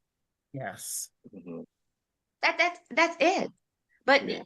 Prince George's County right now is making too much of their care, whether or not it's a hot topic, whether or not they should bother if people are on social media. And Sherman, you get it. People will write a full thesis statement in your comment section about their thoughts and perspectives on Prince George's County, but they won't go vote. They won't be at Nope. a debate. Nope. And they So write to a these budget damn meeting. Yeah, and write these damn thesis statements and comments. So, and that goes back to the shit behavior. And people think when I say that NS word that I'm only talking about low income or uneducated people. No, I'm applying that to the quote unquote educated, I got my house, my Tesla, my Range Rover community that does absolutely nothing. That nigga shit term is applicable. That nigga shit term is an equal opportunity employer across all walks of life in Prince George's County. Thank you. My Thank you. gosh, my And gosh. did anybody want to jump in before I go to my next question? Oh, no. No? Yes. Okay. All right. Think that behavior attacking truth tellers instead of demanding truth from leaders is part of how dysfunction survives here. It is. Like everybody always It's want to attack absolutely. you for pointing out something and saying you're being the negative person, or why can't you look at the good of what's happening? It has to be some good. I think that's a layer, and I know that you probably get it as well. But that line, why you just want to bring other Black people down? When I'm talking Right. about a man, Right, when I'm right. talking about a man that has over probably 12 DUIs, you just want to bring Black people down. You just complaining. That mindset, that line is a layer of why Prince George's County is in the state that it's in. It's gotten to the state that it's in, and it's a possibility it may be in that state until the federal government comes in with a financial whip to get the slaves in shape. It's just black exploitation. I just think that we make excuses. Oh, get a young man a chance. He ain't doing why you. I remember when we were running again in 2006 and people were mad. Why y'all running against Jack? Jack is good people, man. Just give him another chance. And I'm like, he'll get a chance if you vote for him. Otherwise, we're given an option. We didn't tell him he can't run for office again. We're just saying that we disagree with some of the things that he's doing. You can't get out here and say that you got 3 proposals to purchase Prince George's Hospital and never present them. And then when we challenge it, you call him a liar. And then come to find out he didn't have 3 bids for buying the hospital. So it's like they just make excuse after excuse for people, and we are our own worst enemies. We don't want to, he reminds me of my grandson. He knows what I call the Chitlin circuit politics. He asked about my grandmother. He came to my barbecue. He did. Take a Who picture. cares? None of that has anything to do with advancing the cause of governance and service to the people, and using our tax dollars wisely. None of it. No. And I just don't understand why we can't rise above. Just we don't even see each other as people. We just see each other as Black people. We can't even remove the adjective from ourselves. So why do we think other people should? And Sherman, I'll put this back to you. I don't want this conversation to be like there's no hope. But I don't know what was in the recipe or in the batter. I know that these are cities that I'm about to mention, but it's just a title. What was in the batter or the ingredient mix in these very predominantly Black cities I'm about to mention, these historically racist cities I'm about to mention that all have Black leadership and mostly Black councils? It would be Birmingham, Alabama, with Randall Woodfin. I would also mention Montgomery, Alabama, and Atlanta, that they are able to get Black leadership, still bring economic development, and have a Black Well, voter population across socioeconomic levels they didn't have that the still corruption like we became did. interested. They didn't have the corruption like we did. Well, I mean, I They won't say had they didn't have racism it. like no other. Well, racism is different because racists will deal with you as long as their money looking good. When you start messing with their money, that's when they don't have no understanding, with their bottom They had line. But corruption like you did. yeah, and now whenever we go out and people research, because these companies and builders and everybody, they do their market research as well. And when they look up Prince George's County, when they're looking at businesses are already moving out, and because of crime. Remember, the daycare closed because there was shooting constantly in a shopping center where they said the parents and the kids felt unsafe. When you have and I'll talk about the present with the council and the laws that they've been passing that are anti-business or are not business friendly, or housing friendly, they look at that as well. But even in the past, when we talk about the Jack Johnson whole scandal, that still leaves a bad taste in people's mouth. They think they're gonna get shook down. And because we've never truly recovered, well, I mean, we made some strides, but we never truly recovered from a lot of that, what took place in our past. So we're still dealing with the sins of our father. Okay, now you answered the question for me. That's a good point. Prince George's County never really recovered. That's true. Okay. Any other questions? Remember, it was designed that way, though. Mhm. It was designed so that there would be no recovery. Mhm. Right. Yeah, there were, well, with the We white can't flight, there were a that lot of is laws yeah, that were we passed. cannot deny the fact that it was designed that once we came into Black leadership, there would be no recovery. Mhm. Everything would be downhill. Yeah. So the government was changed and restructured for that. Mhm. Yep. And so this is the point where earlier where we were discussing because you've been highly critical of Governor Westmore for prioritizing performance moments over good governance, insinuating that he's aware of criminal activity by elected officials, as you said earlier. You liken him to Timu Obama. What do you actually think he's missing the mark on right now? Not My Timu only Obama. That's my name for him. My only stance on Governor Westmore is that you have to adapt. So we'll go back to using slavery again. A lot of times our people did things, engaged in things that they may have not wanted to keep them safe and to keep their families and people safe. And with Westmore, I will say that the people of Maryland are his people, his constituents. We realize right now that we have leadership, executive leadership at the White House that is retaliatory, almost retaliatory in the sense of a high school or middle school boy. We recognize that's the tone, that's the energy. That Westmore continues for over a year during election season to talk shit about President Trump, and we recognize that Trump gets his lick back like a little boy by striking financial blows to Prince George's County, both with federal dollars and encouraging private sector to pull out. Why? Why would you keep infecting an already infected and open wound? And I don't like that Westmore will not fall on his samurai sword and realize that pride brings nothing. Pride does not create jobs. Pride causes the FBI and USDA to pull out. Pride causes thousands of your residents to be unemployed right now.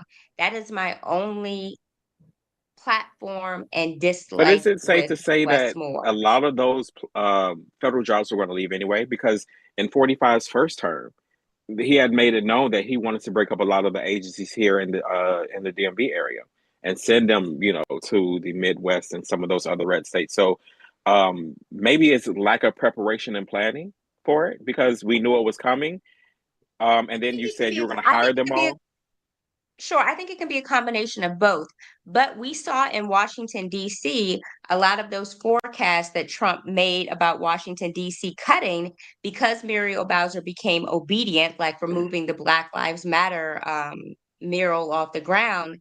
There still were some cuts, but there were not as much as a result of Muriel Bowser shutting the F up and being obedient. Hmm. So Trump made a lot of possibilities, projections for Washington, D.C. that were not executed because of Muriel Bowser's obedience. And there's states across the country where there were a lot of projections made the first time that were not executed because their leadership became obedient and or shut the F up and realized they needed to. And we've seen a number of articles of people at the Senate and congressional levels saying that they were in fear. They recognized that they needed to stop their criticism of Trump, and it was to their benefit instead of their detriment. And Westmore needs in present tense to follow suit. And I don't know, it might be a little too late because Prince Maryland is damned. Mm-hmm. But And that's my Tanya, how do you feel about that? Because I know Well, you've made certain statements saying this on multiple occasions about DEI and how we needed to, and with the school, signing different MOUs and different things like that. well, yeah, and it's not only some of the things that he did, and I think I don't know, I'm not saying it's so much that you come into agreement with him, but you be strategic in how you're going to communicate and work with him. Just like what's her name, Gretchen Whitmer in Michigan. How she didn't just fall down on the sword and fall, kiss the ring, but she looked at how she had to do things strategically to keep her integrity, but at the same time protect her people. But we have it's not just Wes Moore. You had Aisha Brayboy sitting up here during her election. We won at the FBI fair and square, and we're going to fight for it. Well, what's your plan? No strategic plan on how you're going to approach it other than to throw words out in a press conference. Then you get up to have some senators to throw a vote on the floor. I mean, no strategy behind it. Just vote for it. We're going to make sure the FBI stays, knowing that you don't have the votes and it's going to be killed. So all you're doing is, like Caroline said, you're igniting his anger instead of being strategic about how you're going to approach him. And so, the hits from Prince George's County, I'm believing, have come from our county executive elect, now county executive, and our school board sitting up here writing these resolutions. We're going to be a sanctuary city, and we're going to make sure we let President. I mean, Felton Moss, you haven't even been on the board 8 months. And you're sitting up here hollering about you're writing resolutions to the president. No strategy at all about how you are going to get things done to protect children. Just mouthing off, just to be seen. So my thing is, I agree. It is too much mouth and not enough sitting down to be strategic and knowing how to approach this issue.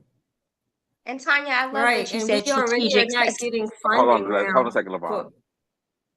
I was just going to say, Tanya, I love that you said strategic. It's realized, and there's a saying, and I think Muriel Bowser realized this. Strategic, you play chess games and not chess games. This chess is Right. ego and pride, and it gets you nothing. And I do think your leadership at the congressional and Senate level, it's very performative. It seems a lot more concerned with non-US citizens in Prince George's County. Like they were sitting on the floor yesterday. I saw the picture with Glenn and Angela and David Before Trone me. sitting on the floor at the ICE facility. Mm-hmm. Oh, It's Van just Hollen. Van Hollen. it was Van Hollen. David Trone wasn't out there. No, No. he's not in office anymore. It was Bafumi I'm and sorry. Van Hollen. Chris Van Hollen was out there, and Glenn was like, "I'm not sitting on the floor." I think in the picture, but yeah, they seem much more concerned with non-U.S. citizens. I'm not going to call them residents, living within Prince George's County. So, Yeah, I was going to say that Western Maryland is not getting the FEMA funding from the floods. Right. And I think basically it was put out, Trump told Westmore no. So, and you know, and they're going and to be a lot more no's. we lean very purple on the Eastern Shore and Western Maryland. So that's pretty bad when he says no to that population. Yeah, he's looking at the state. Right. He's looking at the state. You will not be the next Black president, and you are not going to be a successful county executive because the chess. I like the way you said that, Caroline. Yeah. The chess. You got that out, and you know, and it's just words. There was no need to do that resolution that the school board did. That was Well, he no says need. he's not going to run for president, by the way. Just want to throw that out there. Oh, okay. Well, but there was no Down in need South to do that. Carolina. The state superintendent had already taken a position. Oh, but we're the local board, and we're talking about Prince George's County, and again, I don't care. And Sherman, I don't care how many things, pictures they pop up. I don't care. Because at the time they took these resolutions, it showed they had not completed their training. And it shows because they don't know how to do things strategically. It is always flap their gums. Well, look who their mentors are. We have Jack Johnson, Ice Spray Boy, Ed Burrows, and now we have, everybody else who are virtue signaling to make sure that, they're going to be part of the new regime. I don't know what's taking place in Prince George's County, but I don't like it. Well, you know what? And Carolina, I would like your opinion. I don't know if you've looked at this, because we now have a county council that has made our county so divisive. Every county council member has their own crab feast, book back, uh, day in the sun, jazz fest, come out here, kick your feet up. And it's all of this party life showing off. But at the end of the day, What would you and rather them people, be wait a minute, doing? and people, y'all better remember, there's still a $200 million deficit sitting over here in the corner, tallying up, and your credit rating, and everybody knows if you have bad credit, you pay higher interest. While they're doing all of this, cutting people grass, promising to pay senior taxes and things like that. I don't know if you followed any of this, Caroline, but do you have any say on that, or any opinion that you want to share on that? Sure. A lot of what Prince George's County is experiencing is from the federal level. I'm not sure what they could do. So that's my only the local government, the local legislative branch. I'm not sure what they could do, but I wish that they. First of all, I wish you all had better people at the legislative level that could bring in economic investment, bring in economic interests. And I wish that they would focus more energy on that instead of the community barbecues, events, come to my birthday party fundraiser. Chitlin That's Circuit. what I was. Well, that's their The way of Chitlin being in the Circuit, community, though. You know their what? way of being in the. Yeah, that's their way of being in the community. It's a round year campaign. Our general fund is now being used for a year-round campaign for county council members. Well, there was a complaint that said that the council members were invisible and in the community, and now they're out there and they're throwing a crab feast, and we have a problem with it. They said that when they were running for office, and they have attached themselves to the leeches who were being ignored because people were trying to run government with integrity, and people didn't like it because they like how it was done back with other people, because we got this and we got that. So I'm just waiting for the big explosion to happen between the two factions, the Jack faction and the Ed faction. That's what I'm waiting for. Sherman, I want to respond to you saying them being being out in the community, and they have a lot of events, birthday parties, crab feast, but there's no ROI on that for them. 14% of the community is coming out to vote. Yes. So all those crab feast parties, etc., it's no benefit. So I would much rather them spend that energy and time on working deals, being chess players, bringing economic development and investment in the community. What you tell me, because I don't want to answer a question with a question. the ROI for any politician is getting people out to vote and come to the ballot box. And I love to be data instead of opinions, but the data is showing, even for Walla, I heard the people that came out to vote for her, not heard, I researched, it was 16%. So there's no ROI, and it's a waste of energy investment. I'd much rather them be this business people, working relationships, being strategic, and getting more to come to Prince George's County beyond Wawa and rural farms. And a lot of that empty professional development space and buildings that you have in Prince George's County, they don't necessarily get, because they don't have to necessarily get the Accenture to come there or the Deloitte, but start speaking to some of these small minority contractors that Accenture and Deloitte have to have and do have to take up some of that office space due to Prince George's County's strategic location to Washington, D.C. And for anyone unfamiliar, big government contractors have to fill their small business requirements with minority, that means women owned, or Black or Hispanic small contractors. And a lot of them, they need 12-member office space, 24 office space, and spoon-fed economic development into Washington, D.C. Government contracting is, back to the plantation, is King Cotton of the Washington, D.C. region. Even with all of the cuts, it will remain King Cotton. But why not work those relationships instead of your go-go crab feast? That's a waste of energy. But you're speaking a language that they don't have an understanding of. I mean, you go down the roster, all the newer ones don't even have work experience outside of, right? So they don't even have a concept. Some of them never even had their own apartment, let alone a mortgage, until they became a council member. I think you're giving them too much grace, Miss Thomas. I No, think you're giving them I'm too not much giving grace. No, I'm not giving grace at all. I'm just stating the fact of who they are. Right. They don't. Ed Burrows said at a placemaking event that he didn't know land use. He said, people here know more than I know, but you have control over a multi-billion-dollar budget. But these are the people that the voters are putting in place because they function from an emotional space. It's like a disconnect.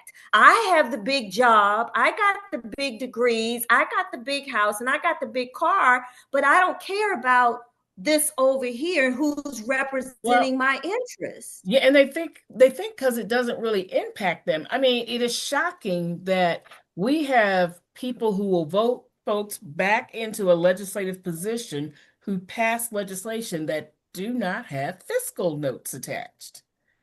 Just a bunch of words and promises without what the cost is. So two things there. I when I say giving grace, I have a hard time believing that anyone in this region, particularly DC, PG County, Virginia, I don't care what their background is, whether they're a gas station attendant or they became a Prince George's County council member, is not aware that government and government contracting is King Cotton in this region. And as a person that has worked for council members, I'm a former policy advisor for the DC City Council, Marion Barry. It is the job of a lot of times the council member has no experience. They don't know what the hell they're doing, but they're supposed to hire a team, a policy advisor, lawyers, people with the economic background. They get a budget to hire a staff. And instead of hiring people that know, hey, maybe we should bring in government contractors. Hey, this is our strategy. They bring in their homeboys and homegirls or cousins that have none of that. Never would depend on the council member alone, but they have a responsibility to hire a team of advisors. And if you've been in any of their offices, I know you walk in there and you may say it in your head, Sherman, I just got your message not to cuss, but you walk in their office and you're like, fuck, they get this job. If you walk in any council member's office, from the person that's greeting you at the desk to the person that's calling you, the person with 10 DUIs that's now the chief of staff. They get it off based off friendship. I am talking about Mel Franklin again. They get it based off friendship instead of skill sets. The Junebug list. Junebug and friends. Junebug and his friends. The Peanut and Day Day list. The Peanut Top and Day flight Day list. security guards. Okay.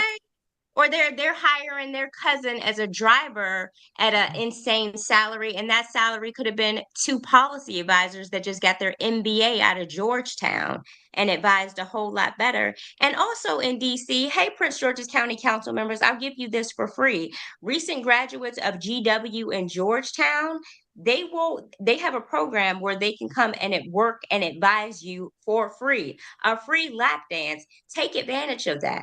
I don't work, I'm not a council member. I'm a retired person, and I know this. There's just so much in DC, not just the government. DC has great institutions. You all have the University of Maryland as well, where you can get resources and thinking and ideas. But instead, we're focusing on Well, crab they meat. just they got pay for they just got studies. caught on fraud, though. University of Maryland just got had a big report on the amount of fraud they were doing. So Everybody got crazy. fraud, but it still doesn't take away from it having brain power and graduate students that can contribute and need internships and and that's need credit true. hours and work in their offices. Yeah, And but I think that it's they about need to take cronyism advantage. and nepotism. That's what that's We've gone back 20 years. That's all I can Mhm. say. We are repeating. We are repeating. Yeah. And it's Well, sad to especially with see. every time I see Jack Johnson, I cringed.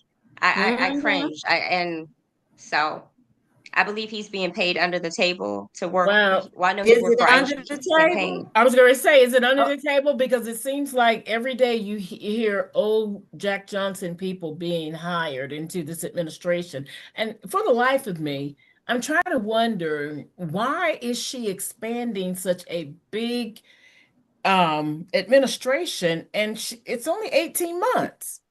Right. She has favors. She has to pay back. Well, I tell you, Aisha has boy, favors. To get that's a in lot of money office, to she has pay back favors in she has to pay 18 back. months. That's a lot to pay back Yeah. in just 18 months. Well, y'all know it's Yeah. 18 months, but people more than likely are going to reelect her. Yeah, right. If the federal Okay. government doesn't come in and take over, I don't know. Or if But some people Aisha, I don't mean, get and with arrested and politics, disbarred.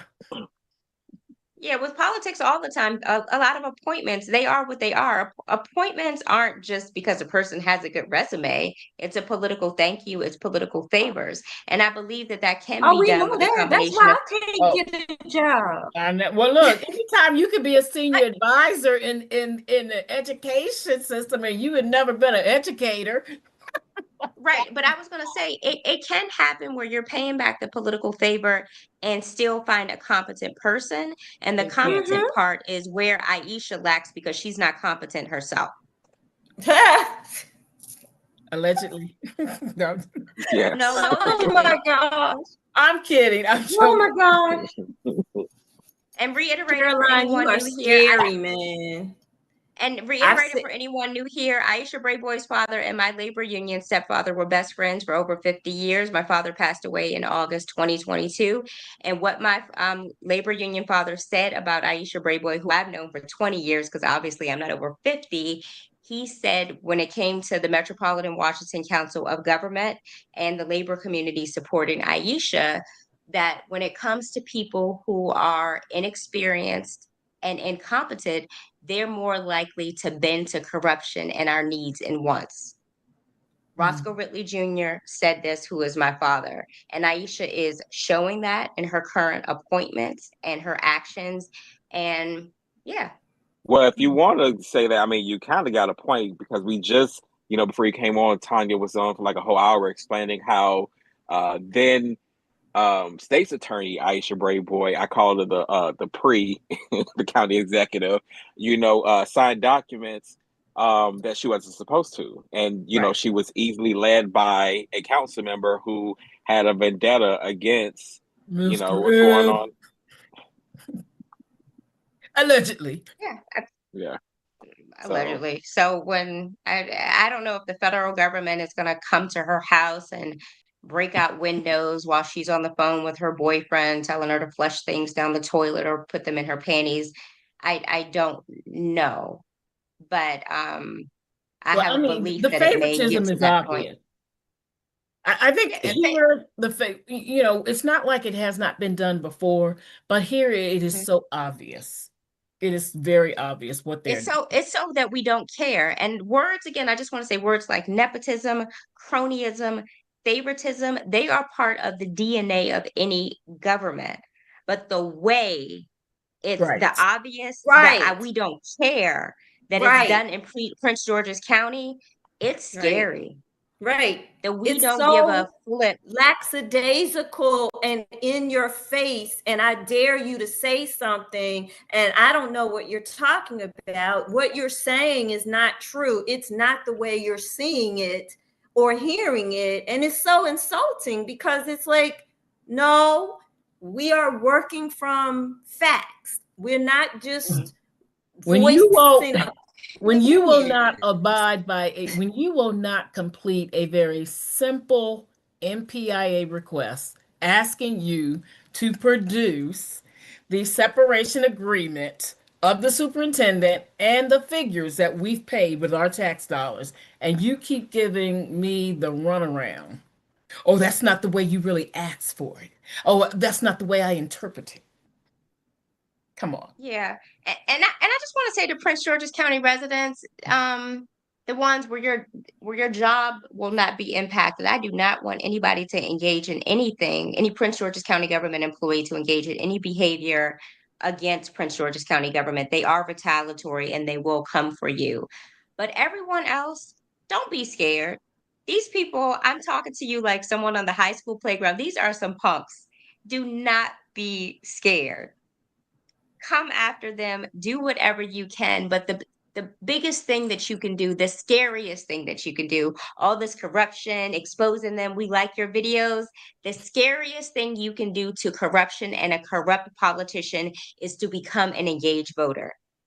My video Yeah. after video, they're like, whatever. They still 14% of them ain't coming out. They still gonna come to my birthday party because Taraji Henson there. They don't care. But the scariest and most gangster thing you can do is become an engaged voter. And don't say you don't know what's going on. When it's election season, election time in Prince George's County, y'all's community is saturated with signs, emails, TikTok ads, Facebook ads. Become an engaged voter. So you all asking in my comments, what can we do? What can you do? Become an engaged voter. Yes. And that's all. Mhm. Sherman, That was anything my else? last. No, that was actually my last question. I was going to ask, what advice do you have for residents who genuinely want to hold leaders accountable? Because I mean, I've been to some of your comments and trying to respond to people and let them know that, pretty much it's the simple things that you can do. Right. You don't have to give all of your time. The time that it takes to scroll past that video, you could have sent the email to your Right. your council person, your kind of executive, your senator, whomever it may be. It doesn't take long, and you can work on this for a few days if you need Right. to. But the point is to do something. You can do a phone call. You can comment on their post. When they actually do. Hopefully, they'll look at it and start to see that people are paying attention, waking up. But do something. And You have and to Preparing do your and in something. black doing ass to vote. something, That's and all.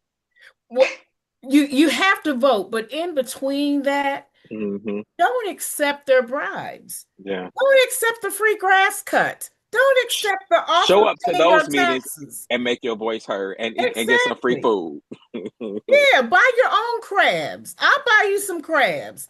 Stop all Nah, this. We don't. nah, no, ma'am.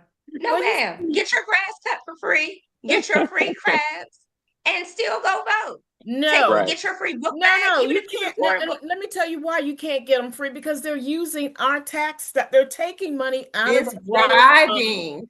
Yeah, they're taking, but not only is it bribing, they're taking money from our general fund, moving it into non-restricted categories so that they can spend it as they want. Like In the nonprofits. meantime, nobody's telling us how are you paying down this $200 million deficit?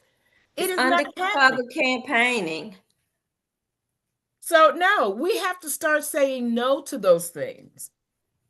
If That's we not going to happen. if we want but that's one of the things they have to do in addition to voting, because by the time we come around to voting time, people are going to be so exhausted by all of this craziness. The On the website, and this is what's so funny, they're being halfway honest. If you go to the council website and you ask why do we have this, they had an FAQ talking about why do we have this deficit. One of the things it says, oh, we're paying higher interest rates now on bonds. Well, why are we paying highest interest rates? Because because our we lost. rating has Yeah. been exactly. And why has our rating been lowered? Because we have been told to stop all of this excessive spending. So every time you say, I'm a senior in District 8, I don't want nobody cutting my grass because I am now taking away from seniors in other districts. So you got to start saying no to these things. I don't care how comfortable they make you. You got to start saying And no because they you think you're getting something. So now all these free grass cuts, we are now paying an extra $3.50 per month per smart device for our telecommunications now in Prince George's County. People, it's not free. And I just want to say thank you for that clarification, but I don't think knowing the culture and subculture of Prince George's County, the Black people, the residents of Prince George's County are never going to say no to free book bags, grass cuts, and crabs. That's just not going to happen. Until we start putting it into perspective so that you can see while one of my favorite movies is Tanya, people now let me finish let vote me against their finish let better me interests finish all the time. but one of my favorite movies is Goodfellas. And I love that part when Paulie invested in that guy's business. And as stuff was coming in the front door, it was going right out the back door. That is exactly what our local government is doing to us. They're But making us thinking that we're getting all this stuff coming into our front house, all these things coming into our residence, and they're taking them right out the back door against us. yeah, but We're then still going to pay more.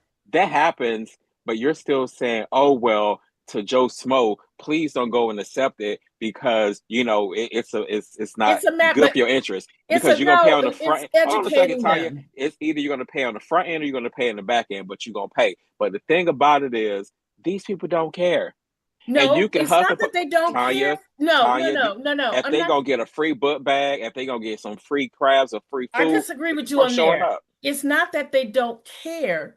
They don't know. They don't know how Care it's if they know. impacting them. I don't care if they know. The niggas of Palmer Park are not saying no to free crabs. And that's how we need to talk about our energy investment. The niggas of Palmer Park, Fordsville, Suitland, and possibly Mitchellville, Fox Lake Drive, where my mama lived, they're not saying no, no matter what perspective, what logic you put it in. They're not saying no to free crabs. But that goes to another point. I think that the people that we have, like you all, that can change, you have to think about where you're going to put your energy investment. And I would not put any energy in trying to convince, I have to talk how I talk, the niggas of Prince George's County not to accept free crabs and book bags. That is a waste of an energy investment. There's no ROI on that. And the same way we say the residents that don't care, it's a waste of an energy investment. As the leaders and thinkers and change makers, we have to be strategic and think about our energy investment. And I say affirmatively, it's a piss poor energy investment to try to convince, I won't use the M word again, Black people in Prince George's County, Maryland, not to want free crabs, grass cutting, book cutting, or go-go's. It's Well, not going to happen. I'm gonna have to push back on that just a little. And the reason why I have to, my mom, while everybody else was leaving Capitol Heights, including myself, my mom stayed in Capitol Heights and ministered in there. And she dealt with that very community that you're talking about. And I know I used to say, Mommy, why are you wasting your time over here? Why are you wasting your time? Because these folks don't care about doing nothing but getting things free, doing drugs and drinking. And no, she didn't save everybody. But the day I had classmates come to me and say, your mom saved my life. Your mom staying there in Capitol Heights and talking to us and helping us to see that we needed to make a change made a difference. It's not going to be easy, and we're not going to get everybody, but there are enough people that we can change and we can get to. We just have to be, we can't write certain communities off because because I think one of the most discouraging things that happened to me when I first got into politics, and this happened with Jack Johnson's campaign. I was like, I want us to go into the Capitol Heights, the heights, the district heights, The heights and the hills. and I want us to talk to the people. And you know what? This is what I was shown. I was taken into a room and I was shown a big map with dots. And I was told, you know why we don't go there? Because they don't vote.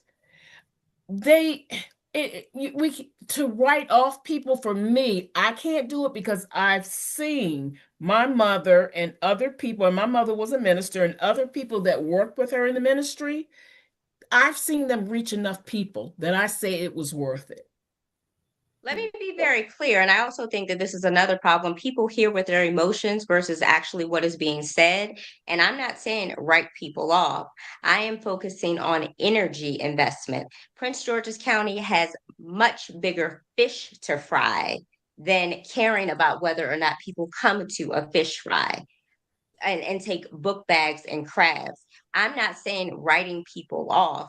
I am telling you that we need to be real and not be idealists and talk about the subculture and the mindset that exists of people in Palmer Park that may receive HCVP and aren't Section 8 that aren't necessarily taxpayers. It's a waste of energy, and we just agree to disagree to invest on that one, energy we'll and definitely have to. time. Right, we just agreed to disagree to waste energy and time on not getting them to accept crabs, book bags, and free grass cutting.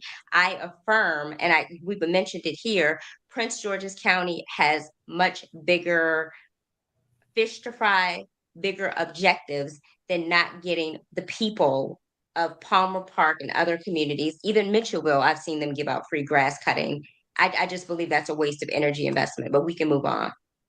Well, Yeah, I just want to clear up one other thing though, and what people will know me. I don't do things by emotion. I do things. I'm a data driven person, but again, we'll just respectfully agree to disagree on that. So I just wanted to add that when I was working in the county, there was something called the Red and Gold Lunch, and I don't know if they're still doing it. It's for seniors, and it started out for homebound seniors who were in the food delivery program, and it was an opportunity to get those who could come out an opportunity to socialize at the holidays. It was federally supported, state supported, and it became this huge pseudo political event. This was before we got to the county. And so when I started managing the event, people would call me up and say, well, Jack always gave me tickets. And I said, well, the process is for you to call the number. And then, if you get through, you get your seats. You get 2 seats. And a politician called me and said, my mother is not calling on the hotline to get a ticket. I always have 6 guests. And so I said, well, it's not for the politicians. And I couldn't believe the people who were begging to get seats because they did not make it on the hotline. I'm very much a stickler to the rules. Right. I found every way possible to be accommodating, to give everybody opportunity. We went to email tickets, we went to online reservations, as well as calling in the hotline. When I got to that event the first time, and I saw the people in that room who could go to a Ruth Chris and eat anytime dinner or lunch, who wanted to be in that room just because they felt like the politician owed them these seats. So there's a mindset, and so I hear what you're saying, Caroline. There's a mindset and there's a dynamic of self-importance that some of these people carry, and they're not the people getting assistance. They are the people who are the educated ones, who have the great jobs, who have the access and the connections, and who get out there and door knocking, all that stuff. I was just stunned. I had never seen anything like it before. And Well, so And in LeVar, my I don't just just cover the Palmer same people. Park, I'm sorry. I in my just want to say Palmer this real Park quick. mix, I mentioned Mitchellville as well. Mhm. I mean, Yeah. I've seen the politicians come and off yeah, and do book bag giveaways in Mitchellville, where I have yeah, they're all neighbors over the that went through county. It Stanford. doesn't. Right. Yeah, Yeah, people are all over the it, county. So it's it's it's everywhere, but every I zip still code, say it's that, every income level. yeah, and Mhm. to not There's get people to something. focus on taking a free lunch, I'll call the grass cutting, the crabs, I call it a free lunch. I just think that there are bigger problems in Prince George's County right now. Where did I Sherman think go? that Oh, I'm he's right here. there. I think I think that the bigger, not the bigger, but I think that the dynamic here that we need to address is how do we get policy in place that puts some restrictions on how this money is being Right. used. Right. That's the policy and the accountability side of it. You know, the extreme number of mailings that are being done in these districts, Yeah. wasting dollars. Like, Yeah. how do we go about putting in some parameters that disallows this abusive spending? Because that's really what it is. And But it they're feeds into those self-governed. big problems. All of this little stuff that we're talking about feeds into those bigger problems. Right. And All of so that we little spending fed into us getting a warning saying you're overspending. If you don't stop, we're going to lower your credit rating. It was the right. small stuff, but it fed into the bigger picture. Right. And so what we have to do is just educate the public to understand, or just to put the information out there, that these same dollars are dollars that are taking away from other services. And they're pseudo campaign events. That's That's basically all what they they are. are. And it's just not it's just so borderline. But anyway, go ahead, Sherman. I think you had another point. No, I Oh didn't no, have Sherman, anything. I was just gonna close out with, you can Yeah. educate the public all you want. You have a public that is only 14% interested in its local elections. Again, I think it's a waste of energy investment. The only thing that can be done, as I said in the beginning right now, and I believe, to fix Prince George's County and implement financial fiscal misconduct, is the United States federal government coming in. I believe, again, it just needs to be strategy and energy investment. We're going to educate the public. What's the ROI?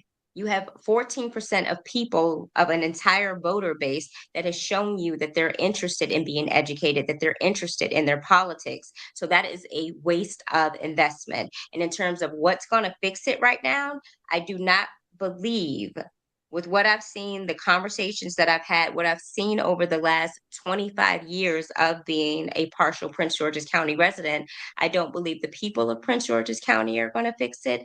I don't believe the leadership of Prince George's County is going to fix it. In terms of the revolutionary base that wants to fix it, I don't believe that the right people are in place and have the credibility and respect to change it. And I believe that the only thing that can fix Prince George's County right now, in what form, in what shape, if it's a control board, if it's a some type of financial case, if it's Congress, I believe the only thing that is going to fix Prince George's County is the federal government coming in and implementing a control board that was led by Alice Rivlin in Washington, D.C., that repaired Washington, D.C. economically and kicked off a lot of the economic development that we're still seeing today. A lot of the projects that are still growing in Washington, D.C. are a result of Anthony Williams igniting them. Well, Caroline, we thank you so much for joining us here tonight. It's always a pleasure. And I hope that you enjoy the rest of your day. Thank you so much for joining. Thank We you. appreciate your insight. Thank you. All right, guys. Sherman, did you put that just because we do still want people to join us on the appeal. And let me just say one of the reasons why, because one of the things that we have been told about the appeals that we do file, they keep coming back and saying we don't see enough people interested. I'm not saying that everybody's going to join, but we do need to see more people put a voice to this. Because we have seen it work, and I understand there's a different demographic in Montgomery County and in Howard County where they've had more success with their appeals. But they do have more of a larger community of people coming when they file these appeals at the state level. So But we don't stop trying. I mean, yeah, yeah, we're not going to 14%. stop trying. Yeah, 14% is not a lot of people, but of those 14%, everybody didn't vote for the same person.